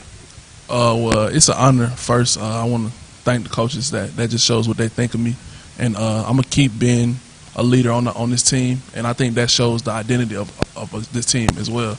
You know, we want to be physical. We run the ball. That's what we do. We stop the run, and what better to show your identity than send the offensive lineman to Media Day? That just lets everybody know what type of time we on, and we mean business. All right, and Coach, why did you choose an offensive lineman? This year, offensive linemen, they were our MVP of our team. Now, granted, we had some good skill guys to help them out, but the little motto they say, 5 is 1. If that offensive line ain't clicking, the offense don't click. So, what better way, like I said, to bring offensive linemen to Media Day and let people know that we value our guys up front. Yeah. And I don't care what it is, whether you ground and pound or you 4 wides, without the big uglies up there blocking for you. I don't care what offense you have and how good your running back is, your quarterback is, your receivers are. The ball will never get to them, or there won't be any holes for them to run through unless people like this are doing their jobs. It's very important. Yeah, yes, sir. So, just kind of talk about a lot. I never played offensive line. I can tell you about the number of times I threw a block for real, and how many fingers you got. You probably gonna have some left over. The number of times I actually threw a block when I played about that much of football. So kind of go through the offensive lines. mentality and some of the different things that you look for, not only while you're out there on the field on game day, but when you actually get into film study? Well, first, the mentality is to be physical. We want to move people at the line of scrimmage. We want to cause a dent in the line of scrimmage. If the play starts here, we want to move 2, 3, 4 yards that person. We want to climb to the second level, and we want to put hats on everybody. So the mentality is always to be physical, be the hammer and not the nail. We want to hit people. We don't get hit. And just watching film is, you got to be smart to play up front, because we're the only ones that don't move. We have to move based off everybody else's movement. So when you come to the line, you might see one thing and think you're blocking, and then as soon as the ball snaps, everything changes, everything shifts. You got to be able to move on the fly. So watching film, catching player tendencies, watching stunts, blitzes, coverages, knowing everything. When you watch as an offensive lineman, you can't just watch the defensive line, or can't just watch yourself, because you won't get any better like that. You have to know everything, because the whole defense affects how you block. Right. Now, how important is it if you get to the second and then hopefully to that third level? Because if you didn't got to that third level, that's usually going to be about a 40-yard run. How important is that for you, and how do you strive for that on every play, or do you know that coming in that, look, this is a 3-yard play, we just need to get these 3 yards right here to keep these chains moving? Because if you average 3 yards a play, you're gonna win games. You got to average just over 3 yards a play. So when you get to that second and third level, how important is that? How does that make you feel? It's very. We preach on getting to the second level. My offensive line coach, Coach Dargan, he always telling us we have to get to the backers, because we always know we can block down linemen. But if we don't get to that second level, we'll never spring our running backs, because we always want our running backs to have those matchups with corners and safeties, because they don't want to tackle every play. They might make a couple tackles, but to have them every time we run the ball, the running backs matching up with a safety or a cornerback, eventually we're going to start breaking them.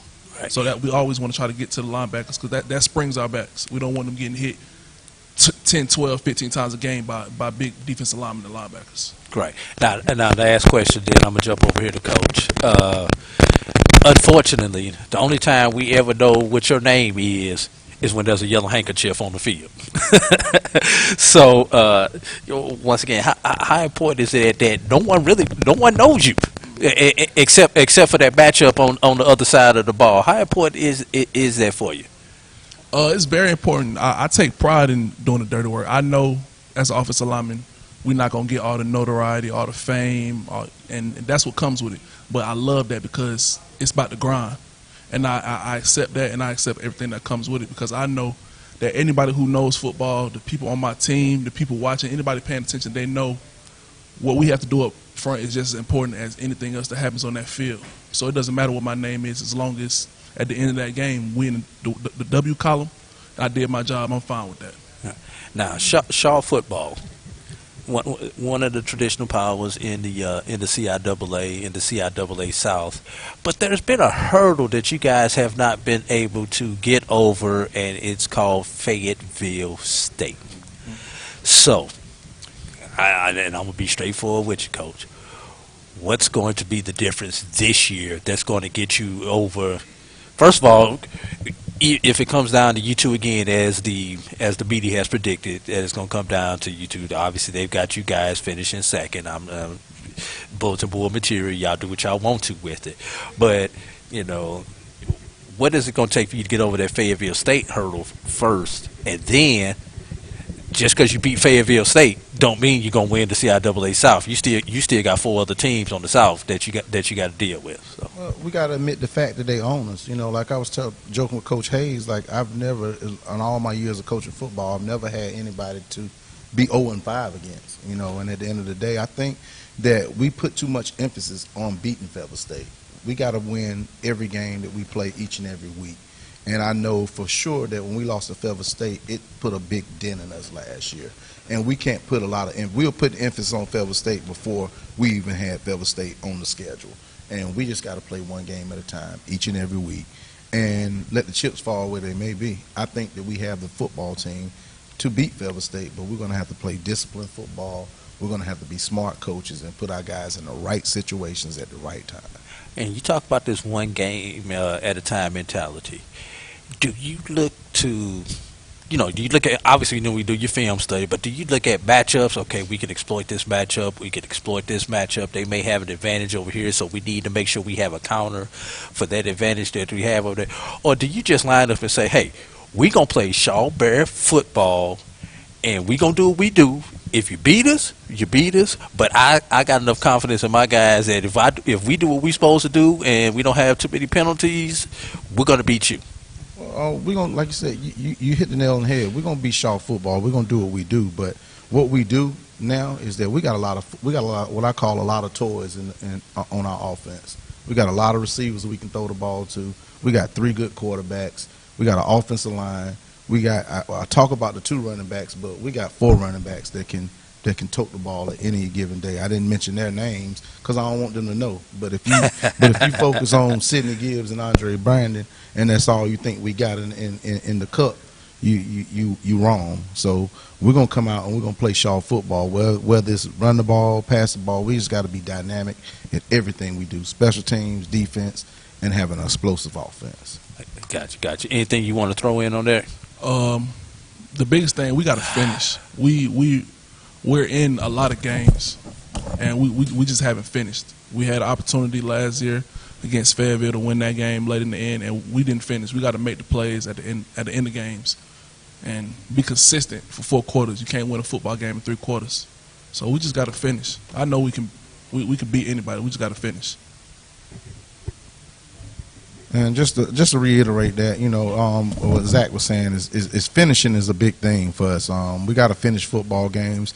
They mentioned the other. I didn't notice that, but we lost a game by 2, lost a game by 3, and a game by 4. We got to win those type of football games. We got to win the close ones. And I think that this is the year that we're going to put it all together. And once again, what better way, a 20th anniversary of Shaw football coming back to existence, and what better way to win the CIAA championship on that 20th anniversary?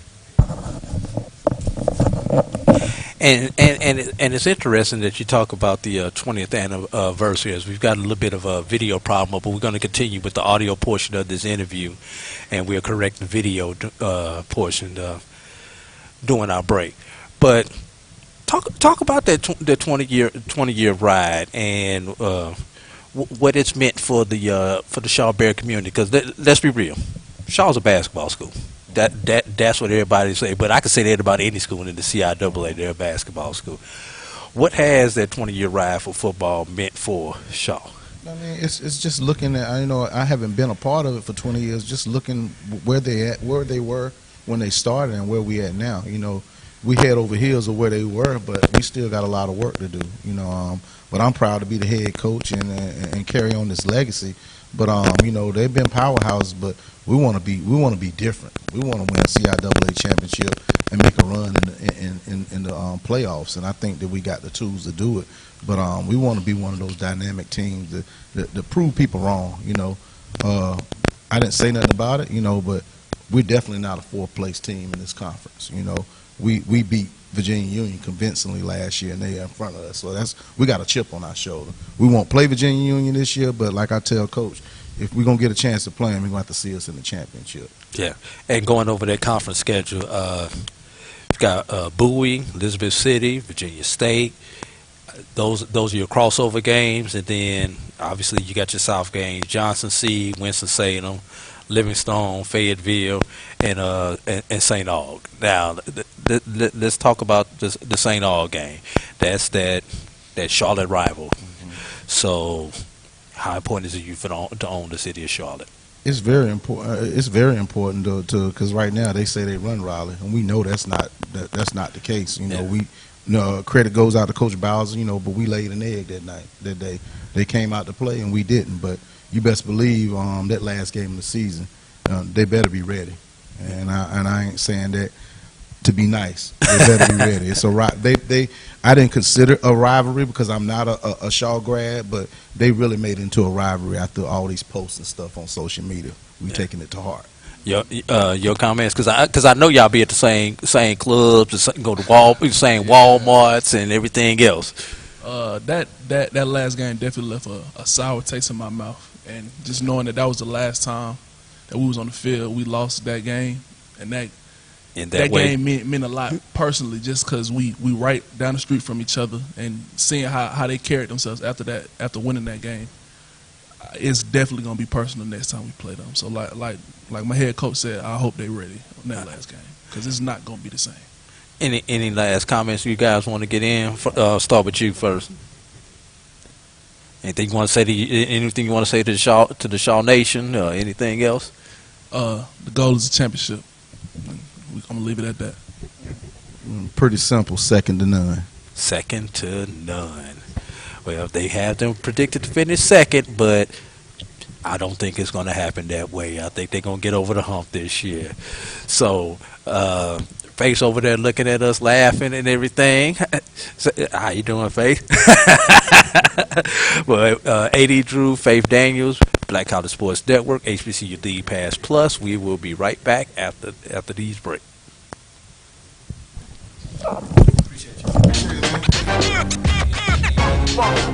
It's like a loop machine.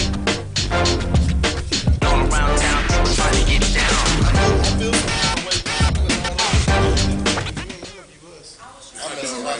I'm messing with. I know you're busy. I was trying to start.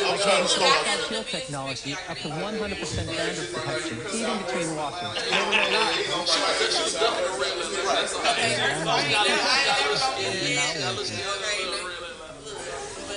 Never not working. Never ever not working. Are you serious? Never not working. Standard protection that's never not working. Head and Shoulders Scalp Shield technology.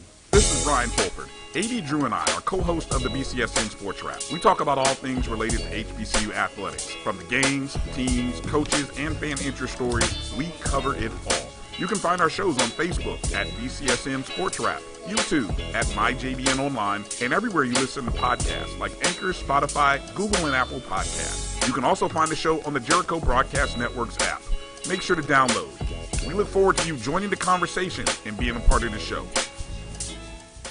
Since 2002, Empowerment Resources, Inc., a nonprofit organization, has empowered more than 1,500 youth and adults in Duval and surrounding counties through its programs Journey into Womanhood, Girls Mentoring, Life Skills for Teens, and Parenting Education Coaching. To get involved with programs, volunteer, or donate, visit www.empowermentresourcesinc.org. Follow us on social media, facebook.com/empowerment.resources and instagram.com/empowermentJAX. Time to call a credit repair company to fix my credit. Hold the phone, man. You can do it yourself with Credit Versio. That's way too hard. Call the credit repair company.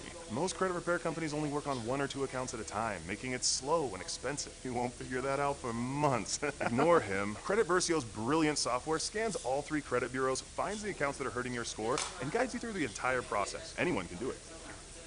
Let's fast forward and see the results. Wow, I fixed my own credit and saved hundreds. You can do this. Visit creditversio.com. This is the Dean of the College of HBCU Sports, Kenyatta Cavill of Dr. Cavill's Inside the HBCU Sports Lab with Mike Washington and Charles Bishop. Come mix it up in the lab where the course lecture is in session every Tuesday from 6 o'clock p.m. Central Standard Time on Facebook Live, YouTube Spreaker, or the BCSN app, as we discuss all things about the HBCU sports culture, including exploring the week that was in the sporting HBCU diaspora, as well as the upcoming week of HBCU sports. With me, the Dean, the College of HBCU Sports, on Dr. Cavill's Inside HBCU Sports Lab with Mike Washington and Charles Bishop. Course lecture dismissed. It's the show where we take you inside the game before the game begins.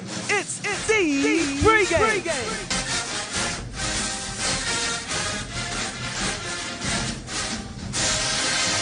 With your host, Charles Bishop and Neely. So get ready, because we pregame harder than the other show's party. It's the pregame.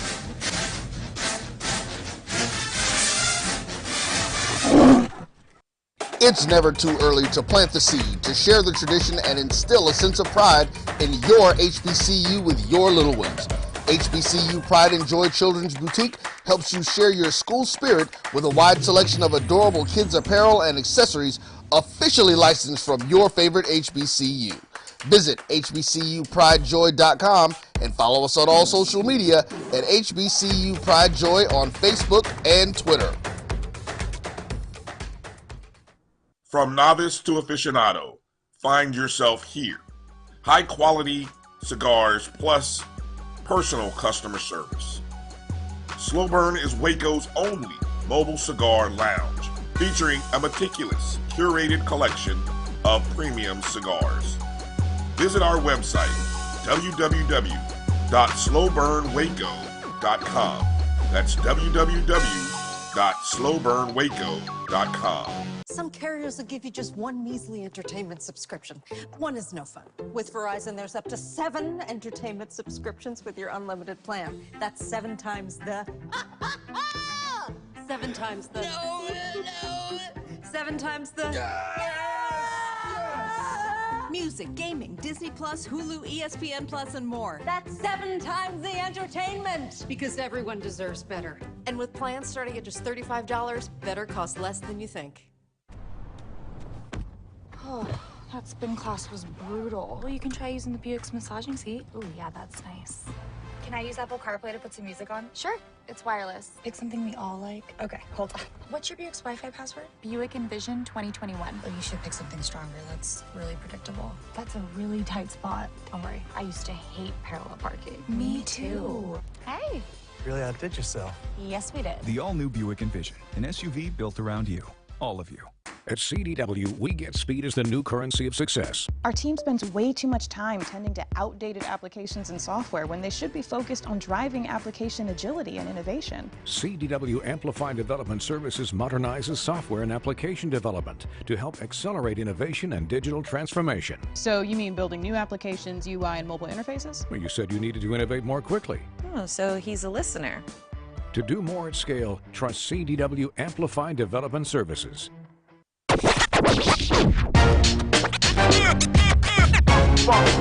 It's like a loop machine. All around town, people trying to get down. Are you ready? It's time. The inaugural Urban NerdCon is coming to Montgomery, Alabama, July 29th through the 31st. Blurs, nerds, and geeks from across the universe will converge on the capital city to see celebrity guests such as The Last Dragon, Timok, Megan Tandy, and voice actor Dave Fennoy. Hey, how you doing? I'm voice actor Dave Fennoy with a shout out to all my geeks, freaks, and urban nerds. Just want to let you know I'm going to be there and I want to meet you at the Urban NerdCon Gaming and Cosplay event. It's happening July 29th through the 31st in Montgomery, Alabama. Hope you want to meet me as much as I want to meet you. So join us by visiting theurbannerdcon.net for ticket and vendor information. This will be the premier Blurred event in the universe. TheUrbanNerdCon.net. Our heroes, our villains, our stories, everyone's con. See you there.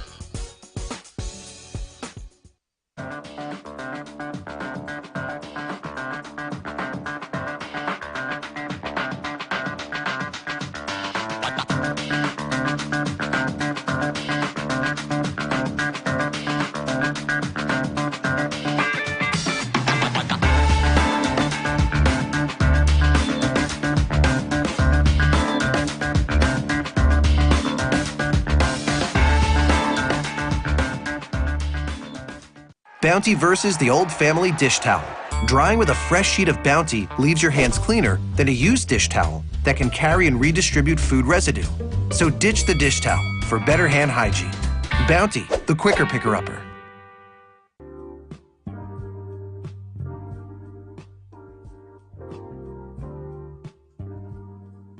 This is the BCSN Pod Zone, your place for the news, views, and conversations about all things related to HBCU athletics.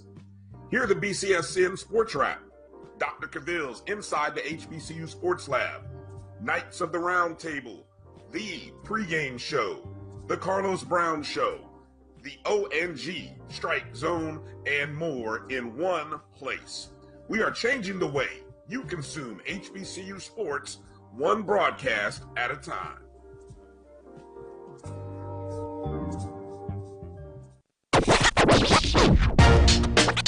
Ten seconds. It's like a loop Yeah, go ahead, cut those mics on. And then 5, 3,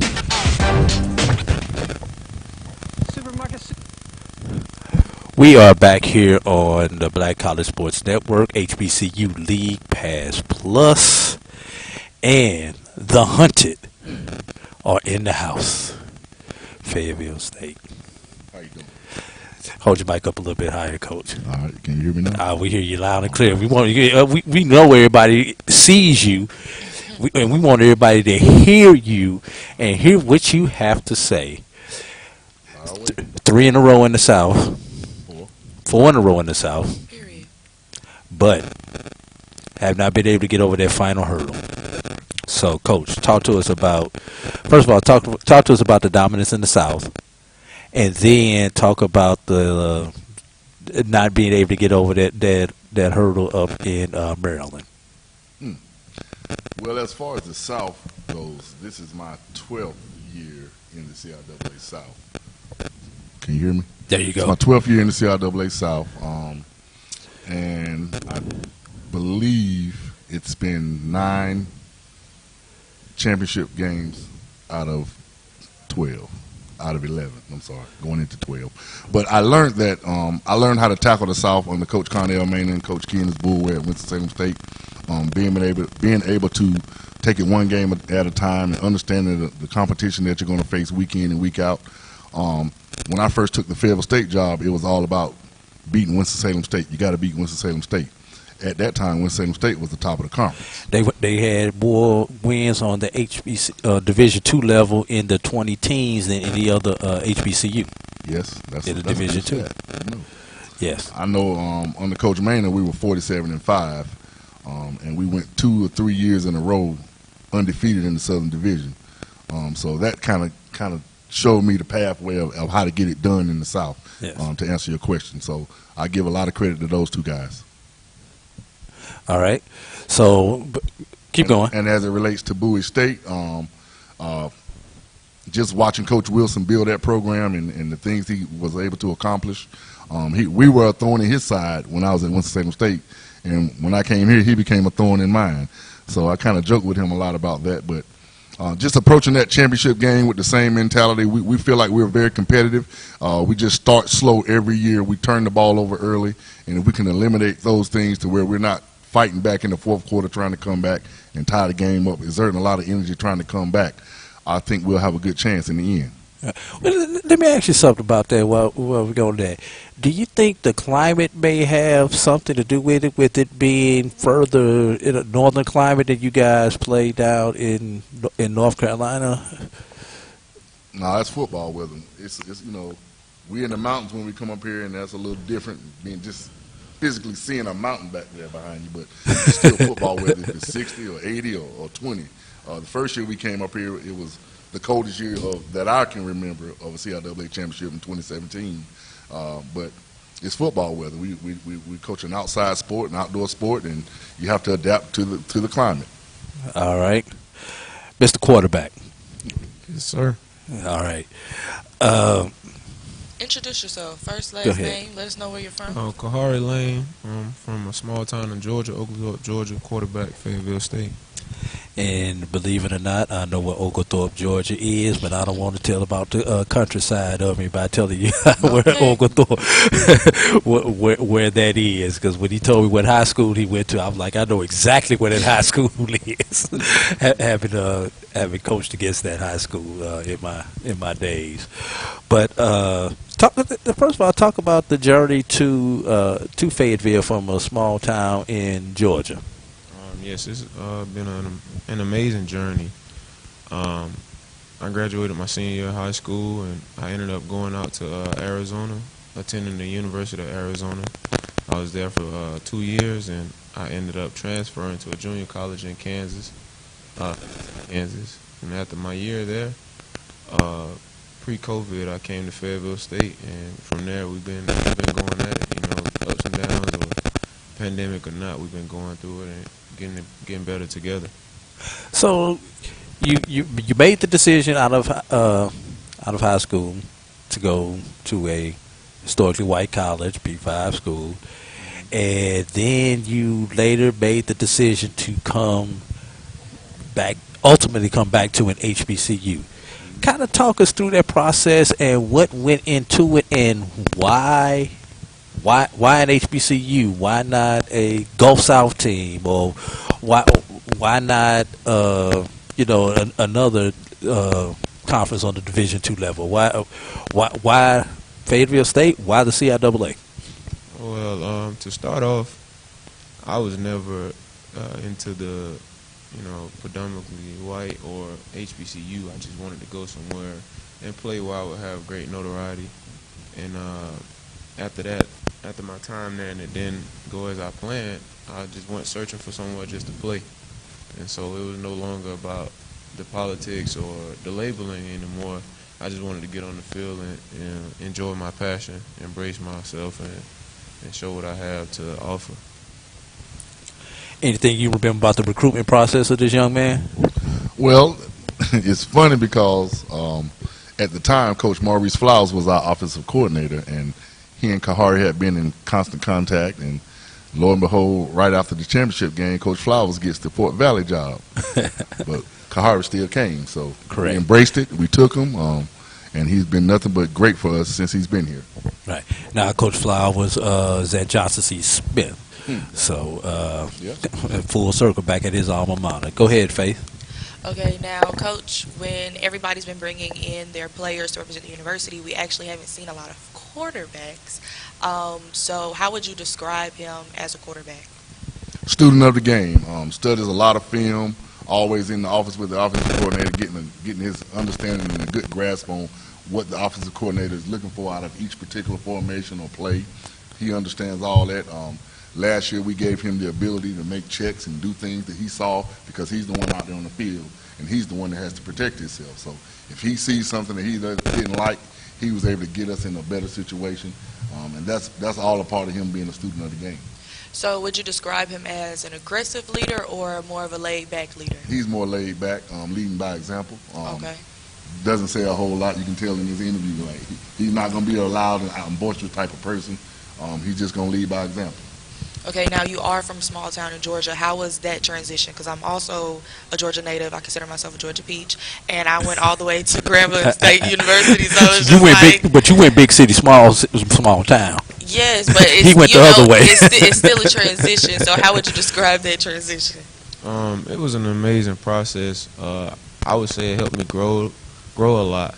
And my main goal growing up as a kid, I wanted to, go out and see bigger things. I wanted to test myself and get away from my parents, my comfort zone, and see how I would do.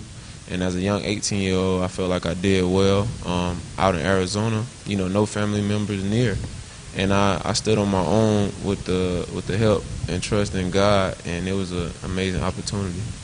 Now, we did have the opportunity to talk to a few other student athletes who have been able to express what their majors are. And so you just told me before we got on here that you were an English major. So how important was it for you to break the stigma of what people consider student athletes, such as only doing criminal justice, kinesiology, the easier majors in order to play football? Like I said before, I don't really like to get into those things. I didn't know that was a stigma.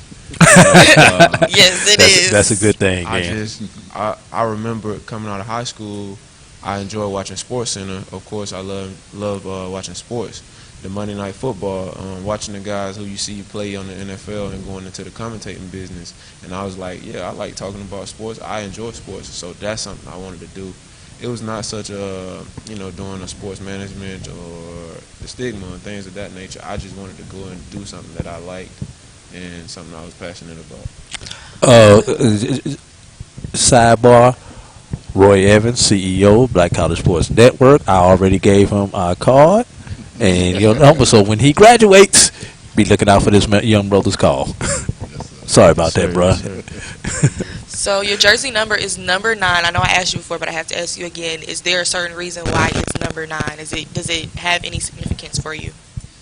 It does not. My jersey number in high school was number 2, and so I always hear the great players say, it's not the number that makes you. You make the number. So Coach could have gave me 99. It is what it is. We're gonna go out there and play ball. Okay. Period. I feel that. All right, Coach. Yes, sir. Obviously, outside of a CIAA championship, we know Division II bid is on your goal list. Yes. And your 2 non-conference games, UNC Pembroke and Wingate. Obviously, we know you focusing on UNC Pembroke because it's first, but just on general, how significant is it for you to play those Gulf South opponents, and not only win, obviously you want to win those games, but represent for the CIAA, so be it you or be it someone else for the CIAA, the conference rating gets a little bit higher, and we get a little bit more respect when it comes to bid time. It's very important. We understand it now. I think early on in this thing we didn't quite understand the significance of those type of games.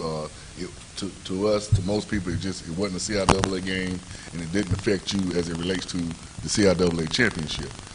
Now being number 10 in the region for 3 years in a row, just outside the top 7 to get into the playoffs, we understand that, and we understand that we have to start off with UNC Pembroke, and like I said over there, that would wake people up a little bit, raise their eyebrows, and if we were able to pull off the Wingate win and start fast and jump on those guys, then we would really be sitting pretty. And that's one of the messages that I have stated to the team on several occasions. We have to come out the gates fast this year. We can't underestimate Coach Dean in Lincoln University. They played us really tough and physical last year. And then we have Coach Parker and his crew coming to town. So our first few games are going to be tough, and much like everyone else in the conference. And we wouldn't have it any other way. And speaking of that, I mean, when you look at some of these Division II region games, that just as a conference that everybody is playing, did you guys kind of come together as coaches or athletic directors and say this is what we need to do to advance this conference, or does this just happen to be a coincidence that everybody's going out and some of the other teams? St. Aug plays Tusculum and Limestone. Virginia State plays Lenore Rhine. Virginia Union comes down my way and plays Valdosta State. Saginaw Valley State, New Haven. I'm just looking at some of these. These aren't non-union punk schools, as they like to say. And it's definitely, Coach Parker is the president of our association, and he's definitely harped on the fact that we all need to schedule tougher, and it helps us all in the long run. So that's something I think everybody's trying to adhere to and get better. It makes us better. It makes our conference better. And then hopefully at the end of the season we can get more than one team in. Yeah, and kudos to the Gulf South Conference for partnering with you guys and getting a lot of, because a lot of those are Gulf South opponents, which are region games, which makes those games even more important to the conference. The Gulf South, the SAC, and SIAC, and the SIAC. Those are the three in our region, along with the CIAA. So us scheduling those teams early really helps us and boosts our confidence. I think last year Chawan beat a Gulf South and a SAC team in the first two games. Yes. So it really helps us all. So we're all trying to get to that level. All right. Competition. Talk to it from quarterback's point of view. When you see some of these opponents like you guys have on your schedule, what goes through your mind? Were you excited when you saw this schedule? Hey, we got to go out here. We get to beat a Pembroke. We get to beat a Wingate. In addition to who we got to beat in the conference. How excited were you when you saw those? I was looking forward to it. Looking back on last year, I felt like we had a pretty good team, and just looking at your record-wise, I felt like it shouldn't have been a way we shouldn't have been in the playoffs. But understanding the process and how that goes, now we know what to fix. And when Coach fixed the schedule right, I knew we would be in a good position. All right, go ahead. Faye? So what do you guys feel like is going to push you guys to the threshold in order to win a championship this year? Just the guys coming together, us building continuity between the coaching staff. Our coaching staff is fairly new. We have a bunch of new guys coming into the team aspect. So it's going to be my job to make sure all that meshes and blends well. One guy once told me chemistry trumps talent when talent don't work hard. So you can have all the talent in the world, but if you don't have that chemistry, then you're not going to be as successful as you think you are. So we're going to try to build that cohesiveness, and he's working on getting the galvanizing, getting the guys to come together. Sometimes in a football team you have cliques here and cliques here, and to be a very good football team and a championship caliber football team, you have to eliminate all that kind of stuff. So that's one of the things that I'm challenged with this particular year. So, as a player, what is one thing that your coach has said that has resonated with you throughout the season or the time that you've been with him? It might be a phrase that he heard from his grandpa 20 years ago, but what's that one thing that he says all the time where you're like, oh my gosh? You might can't say it. PG version, PG. Yeah, I'm about to say PG. One thing that I can reference to that is said around the campus a lot is the Bronco pride. And to me, that just means, everybody together as one. And when you out there playing, you got to have some pride about who you are as a team, as a university, and that's our foundation, landing on the line.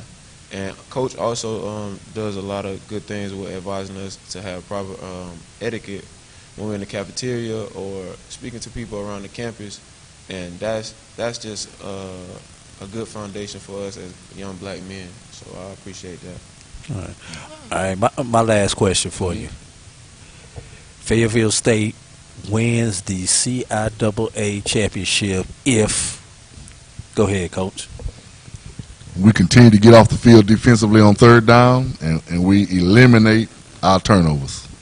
And for you, Fayetteville wins the CIAA championship if. Play efficient football. All right, there you have it. Period. All right, any Divine Nine up here? Anybody want?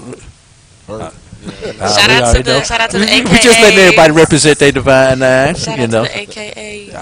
All right. That's all good. All right, we're good luck on the season, Coach. I think you guys gonna get over the hump this year. I sure hope so. Y'all got a choice. All right. And we'll be back here, HBCU League Class Plus and the Black College Sports Network. Appreciate you. Really? No. All right. I'm serious. Man. Like Head & Shoulders Scalp Shield technology, up to 100% standard protection, even between washes. Never not working, huh? Oh, Troy, you're such a good teacher. Yeah, I know. Never not working. Never not working. Never ever not working. Are you serious? Never not working. Standard protection that's never not working. Head & Shoulders Scalp Shield technology. This is Brian Fulford. AD Drew and I are co-hosts of the BCSN SportsWrap. We talk about all things related to HBCU athletics. From the games, teams, coaches, and fan interest stories, we cover it all. You can find our shows on Facebook at BCSN SportsWrap, YouTube at MyJDN Online, and everywhere you listen to podcasts like Anchor, Spotify, Google, and Apple Podcasts. You can also find the show on the Jericho Broadcast Network's app. Make sure to download. We look forward to you joining the conversation and being a part of the show. Since 2002, Empowerment Resources, Inc., a nonprofit organization, has empowered more than 1,500 youth and adults in Duval and surrounding counties through its programs Journey into Womanhood, Girls Mentoring, Life Skills for Teens, and Parenting Education Coaching. To get involved with programs, volunteer, or donate, visit www.empowermentresourcesinc.org. Follow us on social media, facebook.com/empowerment.resources and instagram.com/empowermentJAS. You can call a credit repair company to fix my credit. Hold the phone, man. You can do it yourself with Credit Versio. That's way too hard. I'm just somebody who get in here and just talk a little. Only work on one or two accounts at a time. I set them up. And if they fall on their own sword, that means they don't take off too much. Credit Versio's brilliant software scans all three credit bureaus, finds the accounts that are hurting your score, and guides you through the entire process. Anyone can do it. Let's fast forward to the results. Wow, I fixed my own credit and saved hundreds. You can do this. Visit creditversio.com. I just graduated. This is the Dean of the College of HBCU Sports, Kenyatta Cavill of Dr. Cavill's Inside the HBCU Sports Lab with Mike Washington and Charles Bishop. Come mix it up in the lab where the course lecture is in session every Tuesday from 6 o'clock p.m. Central Standard Time on Facebook Live, YouTube Spreaker, or the BCSN app. As we discuss all things about the HBCU sports culture, including exploring the week that was in the sporting HBCU diaspora, as well as the upcoming week of HBCU sports. With me, the Dean, the College of HBCU Sports, on Dr. Cavill's Inside the HBCU Sports Lab with Mike Washington and Charles Bishop. Course lecture dismissed. It's the show where we take you inside the game before the game begins. It's the pregame.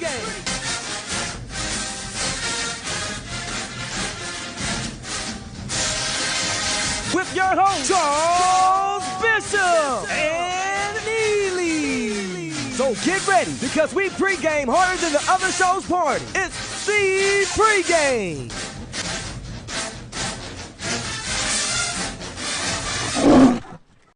It's never too early to plant the seed, to share the tradition, and instill a sense of pride in your HBCU with your little ones. HBCU Pride and Joy Children's Boutique helps you share your school spirit with a wide selection of adorable kids' apparel and accessories officially licensed from your favorite HBCU.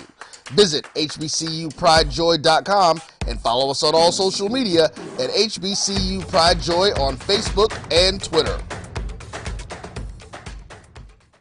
From novice to aficionado, find yourself here. High quality cigars plus personal customer service. Slow Burn is Waco's only mobile cigar lounge, featuring a meticulous, curated collection of premium cigars. Visit our website, www.slowburnwaco.com. That's www.slowburnwaco.com. Some carriers will give you just one measly entertainment subscription. One is no fun. With Verizon, there's up to 7 entertainment subscriptions with your unlimited plan. That's 7 times the... 7 times the... No. 7 times the... Music, gaming, Disney+, Hulu, ESPN+, and more. That's 7 times the entertainment! Because everyone deserves better. And with plans starting at just $35, better costs less than you think.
Mic check 1 2. Okay, there we go. Sorry about that. Guess what? Nobody heard the word that we were just saying, y'all, because for some reason the audio was acting crazy. So we gonna do that take 2. Dr. Alvin Parker, Raheem Byers. Raheem, what position do you play? You play running back, and obviously Dr. Parker is the head coach for the Virginia Union Panthers. Coach, been close the last couple of years trying to get over that hump. Obviously Bowie State, Virginia State's also been another hurdle in front of you guys. So just kind of talk about the process of trying to figure out what you need to do to get over that hump this year. That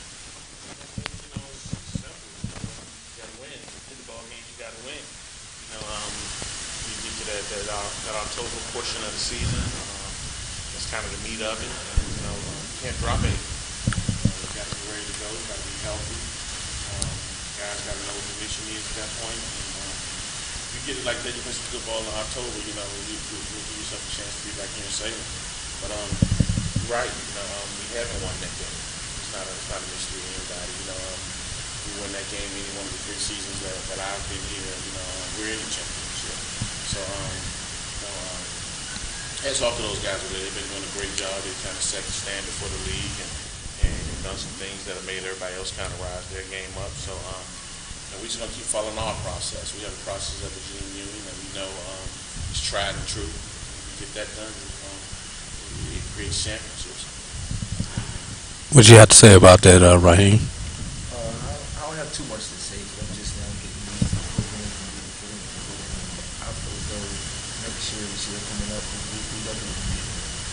We definitely going to go into the season and we're going to get it done. All right. Hand me that headset. I'm going to ask Coach to put that headset on because I don't know if this mic is gone dead or what.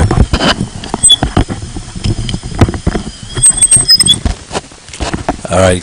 Can you hear me in the headset, Coach? I can. All right. That's a lot better. You still good on your mic, but I don't know what this mic is acting a little crazy right now.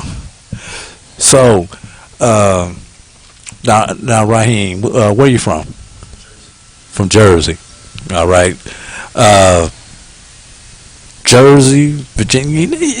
Your part of the country is not known for its football players. You know, that's basketball country up there in Jersey. So, what led you into football?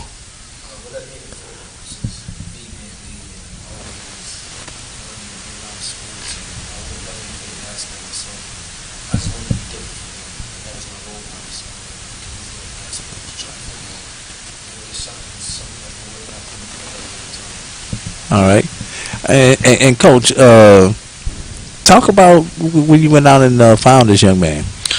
New Jersey's been great to us. Even when I was a player and I was a student athlete at Virginia Union, we had a bunch of heavy hitters from New Jersey. You know, I want to say the last guy that we got drafted out of Virginia Union was from New Jersey. So it's been something that's been. So in terms of if you look at our roster now, probably about the third highest populated area on our team is New Jersey. So, you know, we feel like they got a lot of good football up there and a lot of unseen talent. So, in terms of recruiting Jada, it was when you see a cat first, you know, you got to look at it and say, you know, we're probably not going to get him just because of the stats, the numbers, and everything that's kind of behind his name. You know, the dots just kind of connected, and, you know, we connected back with each other. And you know, he chose Virginia Union. I think we sold a good product to him, and he bought the product, and, you know, it was easy to sell that product because it was a product I had bought back years ago, you know, and it hasn't changed. So, you know, we sell the fact that you're going to compete, you know, you're going to get championships, you're going to graduate, and all those type of things like that, and that was something that, you know, I think he fit right into. All right, now, Coach, maybe the balance of power is shifting in the North, and the reason I say that is the two teams that have basically held you guys down have had a change at the leadership position, be it Bowie State and Virginia State. Shawan's still going to be there. Shawan's still going to be a power for you, but those have been seem like the two teams that have really kept you guys from getting to that next level. Is there a shift of power in the CIAA, or is it still going to come down to one play at a time? We really, and to be honest with you, AD, we're 16-5 in conference play. So of those 5 games, 3 have came to Bowie. You know, so we don't feel like there's anybody holding us down. You know, I think it's kind of us versus us at this point. You know, so everybody know what we bring to the table. Everybody know the type of hard-nosed football that we bring to the table. Everybody know the style of play, the tradition, and all the things that kind of come along with being Virginia Union. So I think they're probably a little bit more worried about us than we are about them. You know, so it don't really matter, you know, who we're going to play and what we're going to do, because they're going to get what they get from us. You know, so you name a couple people, and it's that those guys we know we got to play and we know we have to win against. But for us, it's kind of, you know, the next person on the schedule. You know, because again, if you drop one somewhere along the way in this league, you know, it's tough. You're playing catch up for the rest of the season. So it's kind of the next team up for us. So, you know, again, those people are important. You know, and those games have been big games for us since I've been here. But I think, you know, beyond, you know, making it to the championship and beyond representing our schoolway, you know, in that second Saturday in November, these guys have done, you know, pretty much what I've asked them to do. Like I say, since I've been here in 3 seasons, we're 16-5 in conference play, so those guys have really done a good job for us. And what are your feelings about that, Raheem? Do you think there's going to be a shift of power, or is it still just going to come down to who straps up the best on any given Saturday?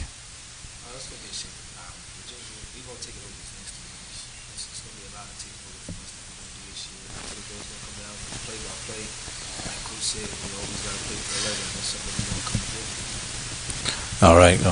Now you talk about getting ready. You guys got a tough week 2 matchup. Top 5, I believe they're coming in preseason number 3. If I remember what I looked at, Valdosta State.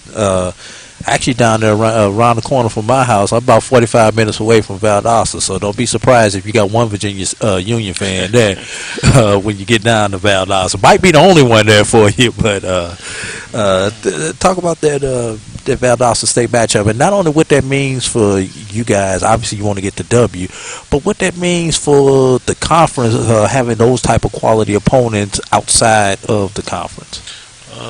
Like you mentioned, man, they're a top-ranked team, number 2 in a lot of polls and number 1 in some polls. Yeah. So we embraced the opportunity to play those type of guys. I think if you want to be recognized as one of those type of programs, what I think that we are, I gotta put ourselves on a platform to show the country what type of team we are.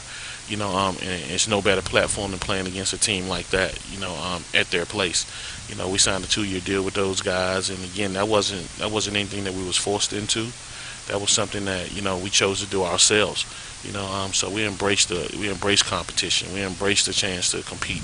And I think our guys rise for those type of games, and our guys, it gets us ready. It's a playoff type of atmosphere, and if that's what we're talking about going, and that's what we're talking about doing, you can't wait to November to try to say, you know what, let's get ready for the playoff. Let's get ready for this. You have to do that early on in the season, and I think that type of game gives us the ability to do that. Definitely. Taking a look at some of your other games, your crossover games are against Livingstone, Fayetteville, and St. Aug. That Fayetteville game could be a preview of the conference championship game. Just want to throw that out there. And then you finish off with your division games: Elizabeth City, Bowie, Lincoln, Shawan, and of course the rival game. Now we remember what was that 2-3 years ago, the infamous game that you guys played. Still one of those instant classics right there. Just talk about that game and what that game means for both schools.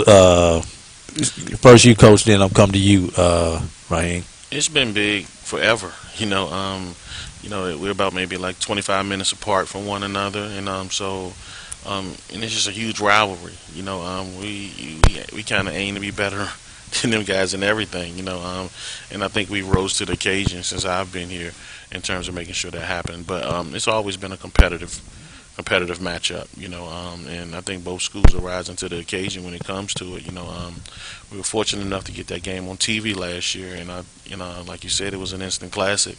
But it's always kind of came down to that type of thing like this. I think our guys did a lot more in that game, to show enough that we can get the win, But like those other games that you mentioned, if we don't do what we have to do in those other games, once we get to that rivalry week or per se, or that last week in the season, it's not going to mean a lot, So we want to make sure that we're doing a bunch in week 1 through 9, so when we get to week 10, we can be playing for something. Go ahead.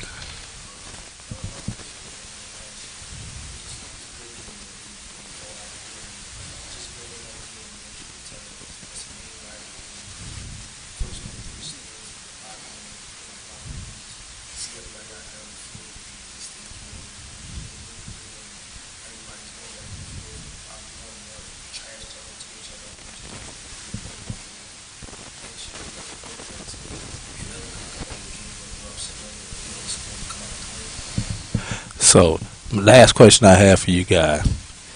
Virginia Union win. Well, we're going to split this up into 2 parts.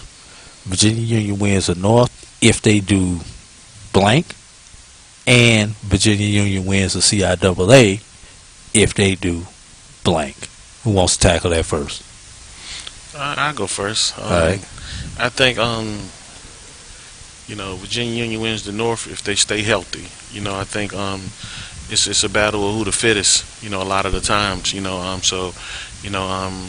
when you in the North is what it is, whoever playing the best ball at that time, relies on you having the best players at that time. So with it being that portion of the season, you got to be healthy. You want to make sure you go in there with the guys that are your ones and your twos and those type of things like that. And I think Virginia Union wins the championship if a lot of things just kind of fall in place in terms of just everybody coming back 1,000% ready, and and it's a total buy-in. Championships just don't necessarily happen from you winning one game here and one game there. It has to be a total buy-in, and when that banner gets hung, you get hung at the university because it's a university commitment to making that championship happen. So we win the CIAA if we get an entire university commitment. Go ahead.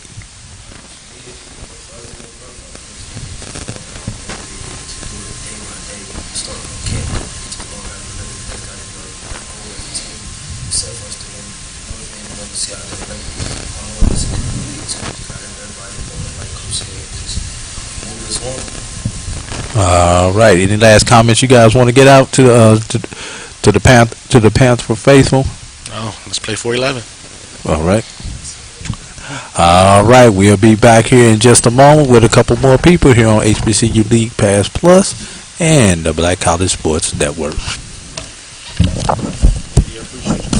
Thanks a lot, Coach. You know how to reach me anytime y'all need something, man. Appreciate it. Appreciate it, my brother. What was your major again? Social work. I need a bunch of y'all out here right now. You Vision 2021. That's a really tight spot. I used to hate Harold Park. Hey. Really outdid yourself. Yes, we did. The all-new Buick Envision, an SUV built around you. All-in. At CDW, we get speed as the new currency of success. Our team spends way too much time playing with outdated applications and software when they should be focused on driving application agility and innovation. CDW Amplified Development Services modernizes software and application development to help accelerate innovation and digital transformation. So you mean building new applications, UI, and mobile interfaces? You said you needed to innovate more quickly. Oh, so he's a listener. To do more at scale, trust CDW Amplified Development Services.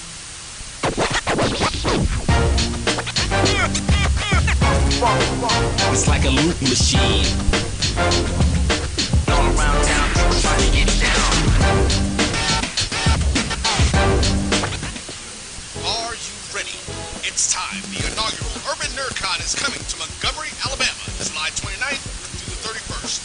Blurs, nerds, and geeks from across the universe will converge on the capital city to see celebrity guests such as The Last Dragon, Tybok, Megan Tandy, and voice actor Dave Fennoy. Hey, how you doing? I'm voice actor Dave Fennoy with a shout out to all my geeks, freaks, and urban nerds. Just want to let you know I'm going to be there and I want to meet you at the Urban NerdCon Gaming and Cosplay event. It's happening July 29th through the 31st in Montgomery, Alabama. Hope you want to meet me as much as I want to meet you.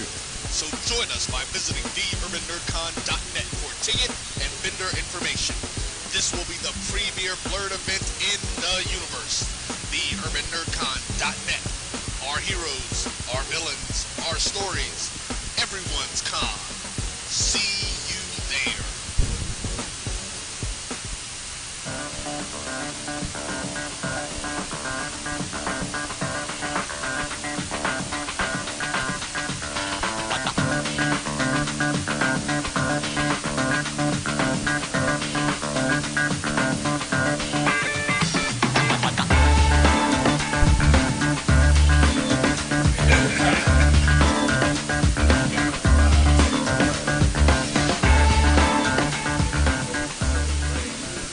Bounty versus the old family dish towel.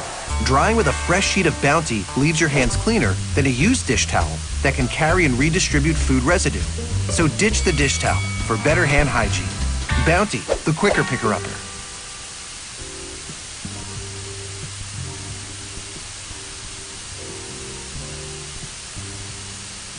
This is the BCSN Pod Zone, your place for the news, views, and conversations about all things related to HBCU athletics. Here are the BCSN SportsWrap, Dr. Cabil's Inside the HBCU Sports Lab, Knights of the Round Table, the Pregame Show, the Carlos Brown Show, the ONG, Strike Zone, and more in one place.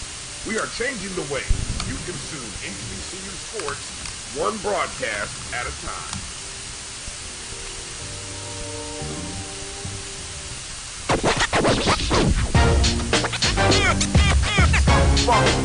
It's like a loop machine. All around town, people trying to get down.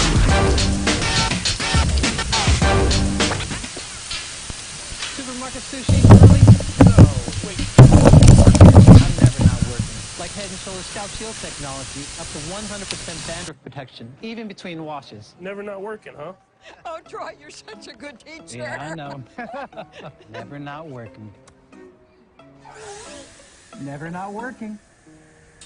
Never ever not working. Are you serious? Never not working. Dandruff protection that's never not working. Head & Shoulders Scalp Shield technology. This is Brian Fulford. AD Drew and I are co-hosts of the BCSN SportsWrap. We talk about all things related to HBCU athletics. From the games, teams, coaches, and fan interest stories, we cover it all. You can find our shows on Facebook at BCSN SportsWrap, YouTube at MyJBN Online, and everywhere you listen to podcasts like Anchor, Spotify, Google, and Apple Podcasts. You can also find the show on the Jericho Broadcast Network's app. Make sure to download. We look forward to you joining the conversation and being a part of the show. Since 2002, Empowerment Resources, Inc., a nonprofit organization, has empowered more than 1,500 youth and adults in Duval and surrounding counties through its programs Journey into Womanhood, Girls Mentoring,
To Fayetteville State, then I was asked to go for the first year coaching. But as a coach, being 3-0 in CIAA Conference champion, it's a blessing, man. Couldn't have it no other way. But it's a test of the hard work that we put in as a program. From coaches, players, training staff, support staff, the administration. You know, the time that we put in, it came to light. You know, it actually showed on the football field. All right, and now.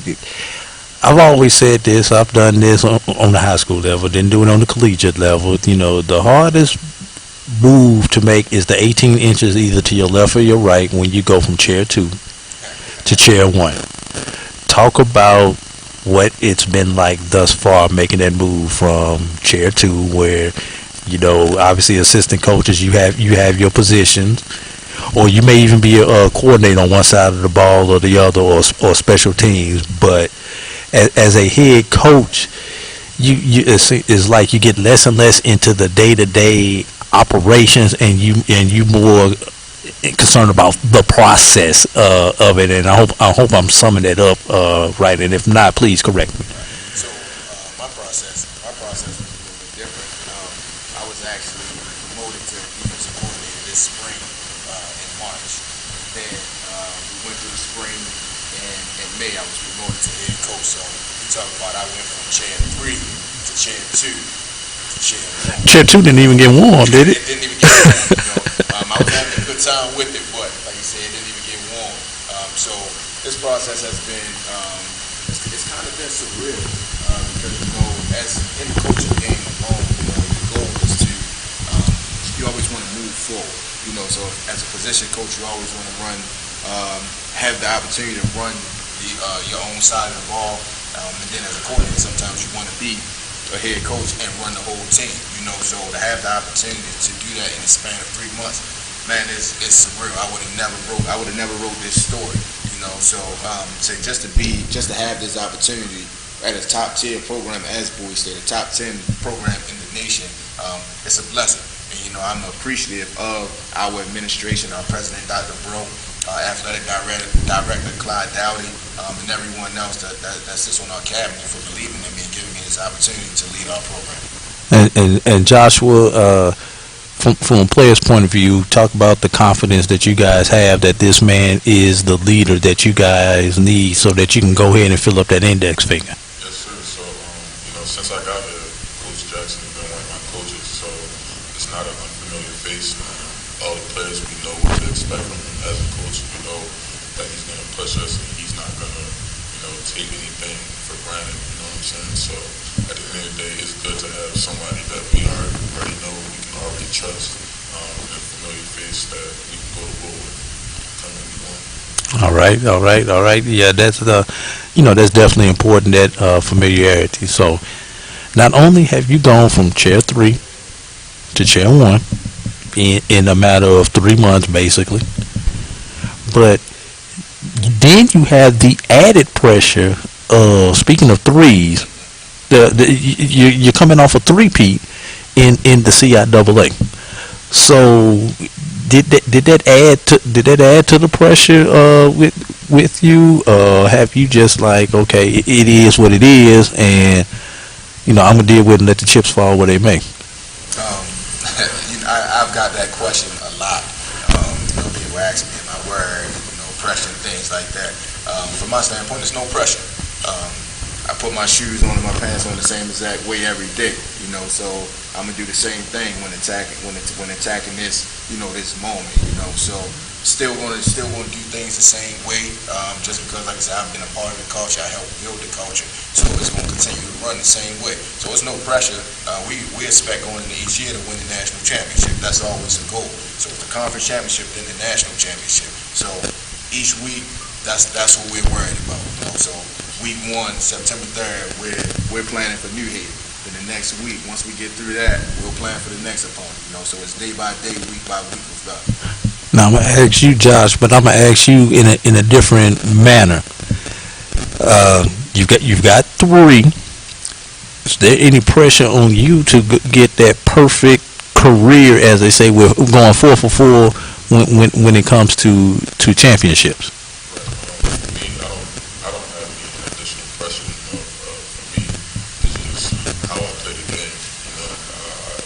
I look forward to winning. You know what I'm saying? That's what my goal is. So if I'm not doing that, I feel like I'm not doing my job. So at the end of the day, I feel like this is just part of the journey, the next step. Do the same thing I did last year. Again, a little bit better. All right.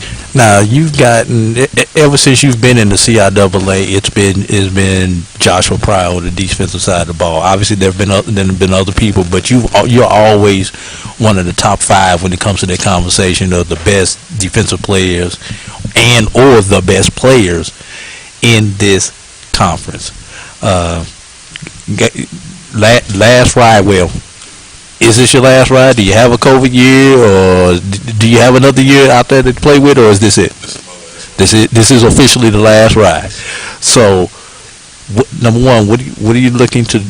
Your expectations this season, and be careful when you say that, because you've already put a lot of stuff out there. So you got to be careful when you say what's your expectations, because you've done a lot over your career, and we've got to ask this: are you looking to set yourself up to go to the next level, and do you think you have a realistic opportunity to get to the next level?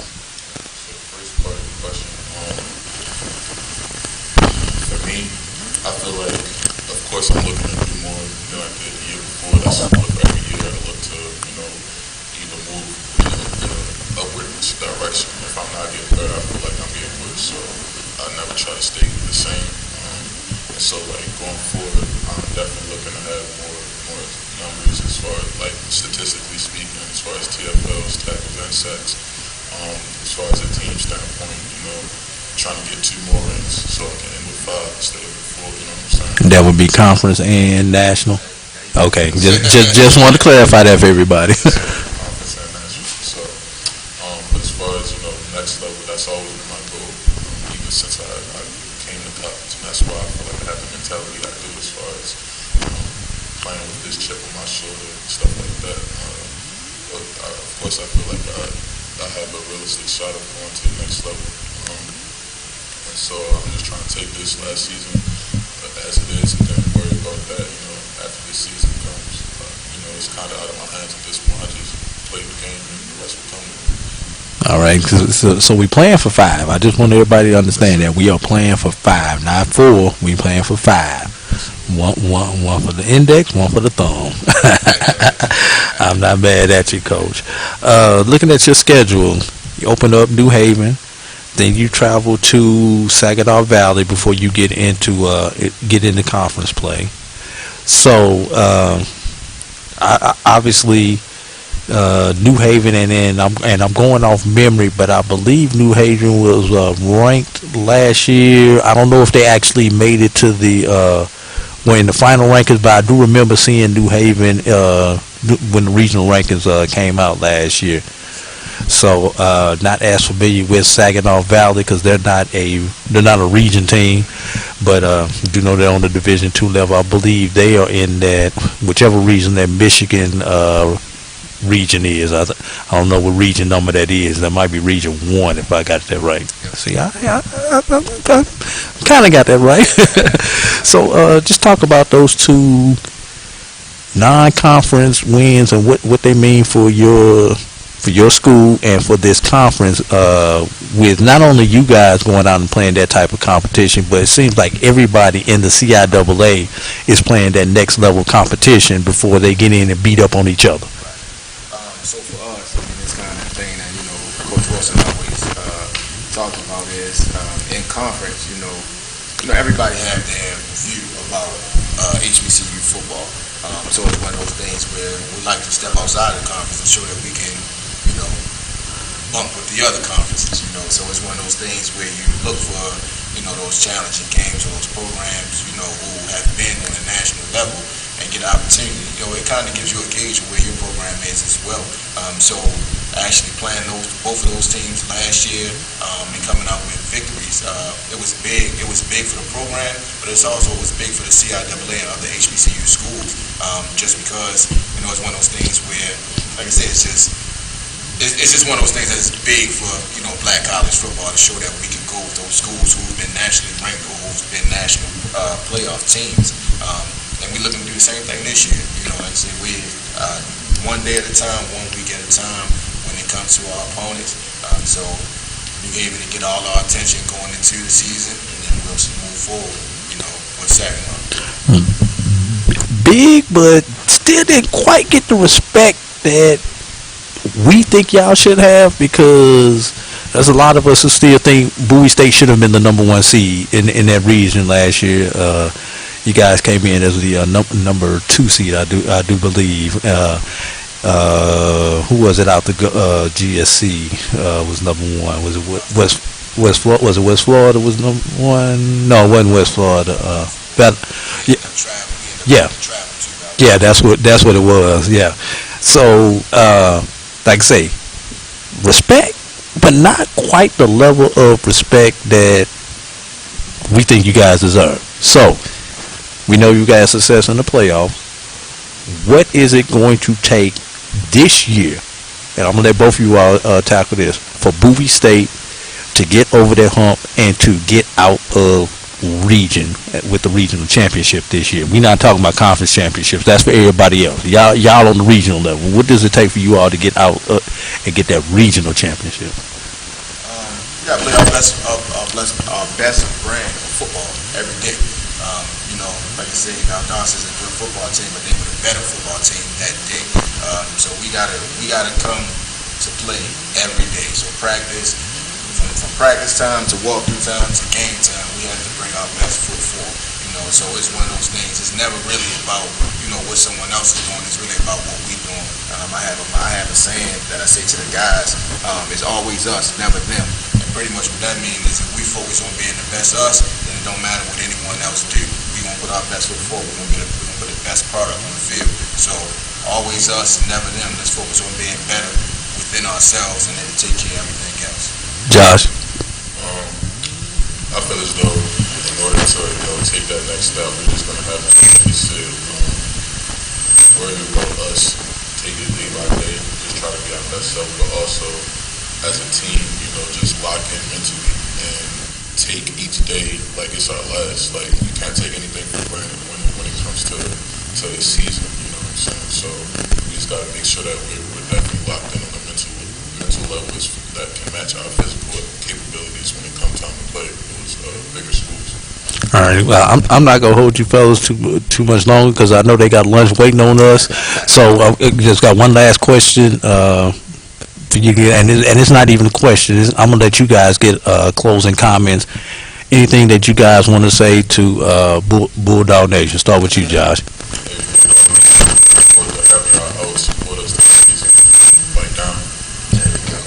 Same thing, Bulldog Nation. Y'all know where we are. Pull up on us, 14,000 Jericho Park Road, Bulldog Stadium. Like Josh said, bite down. All right, and I'm supposed to get out here and give me some grub too, my fellas. That is our last interview of the day. So for my partner Faith Daniels, this is AD Drew.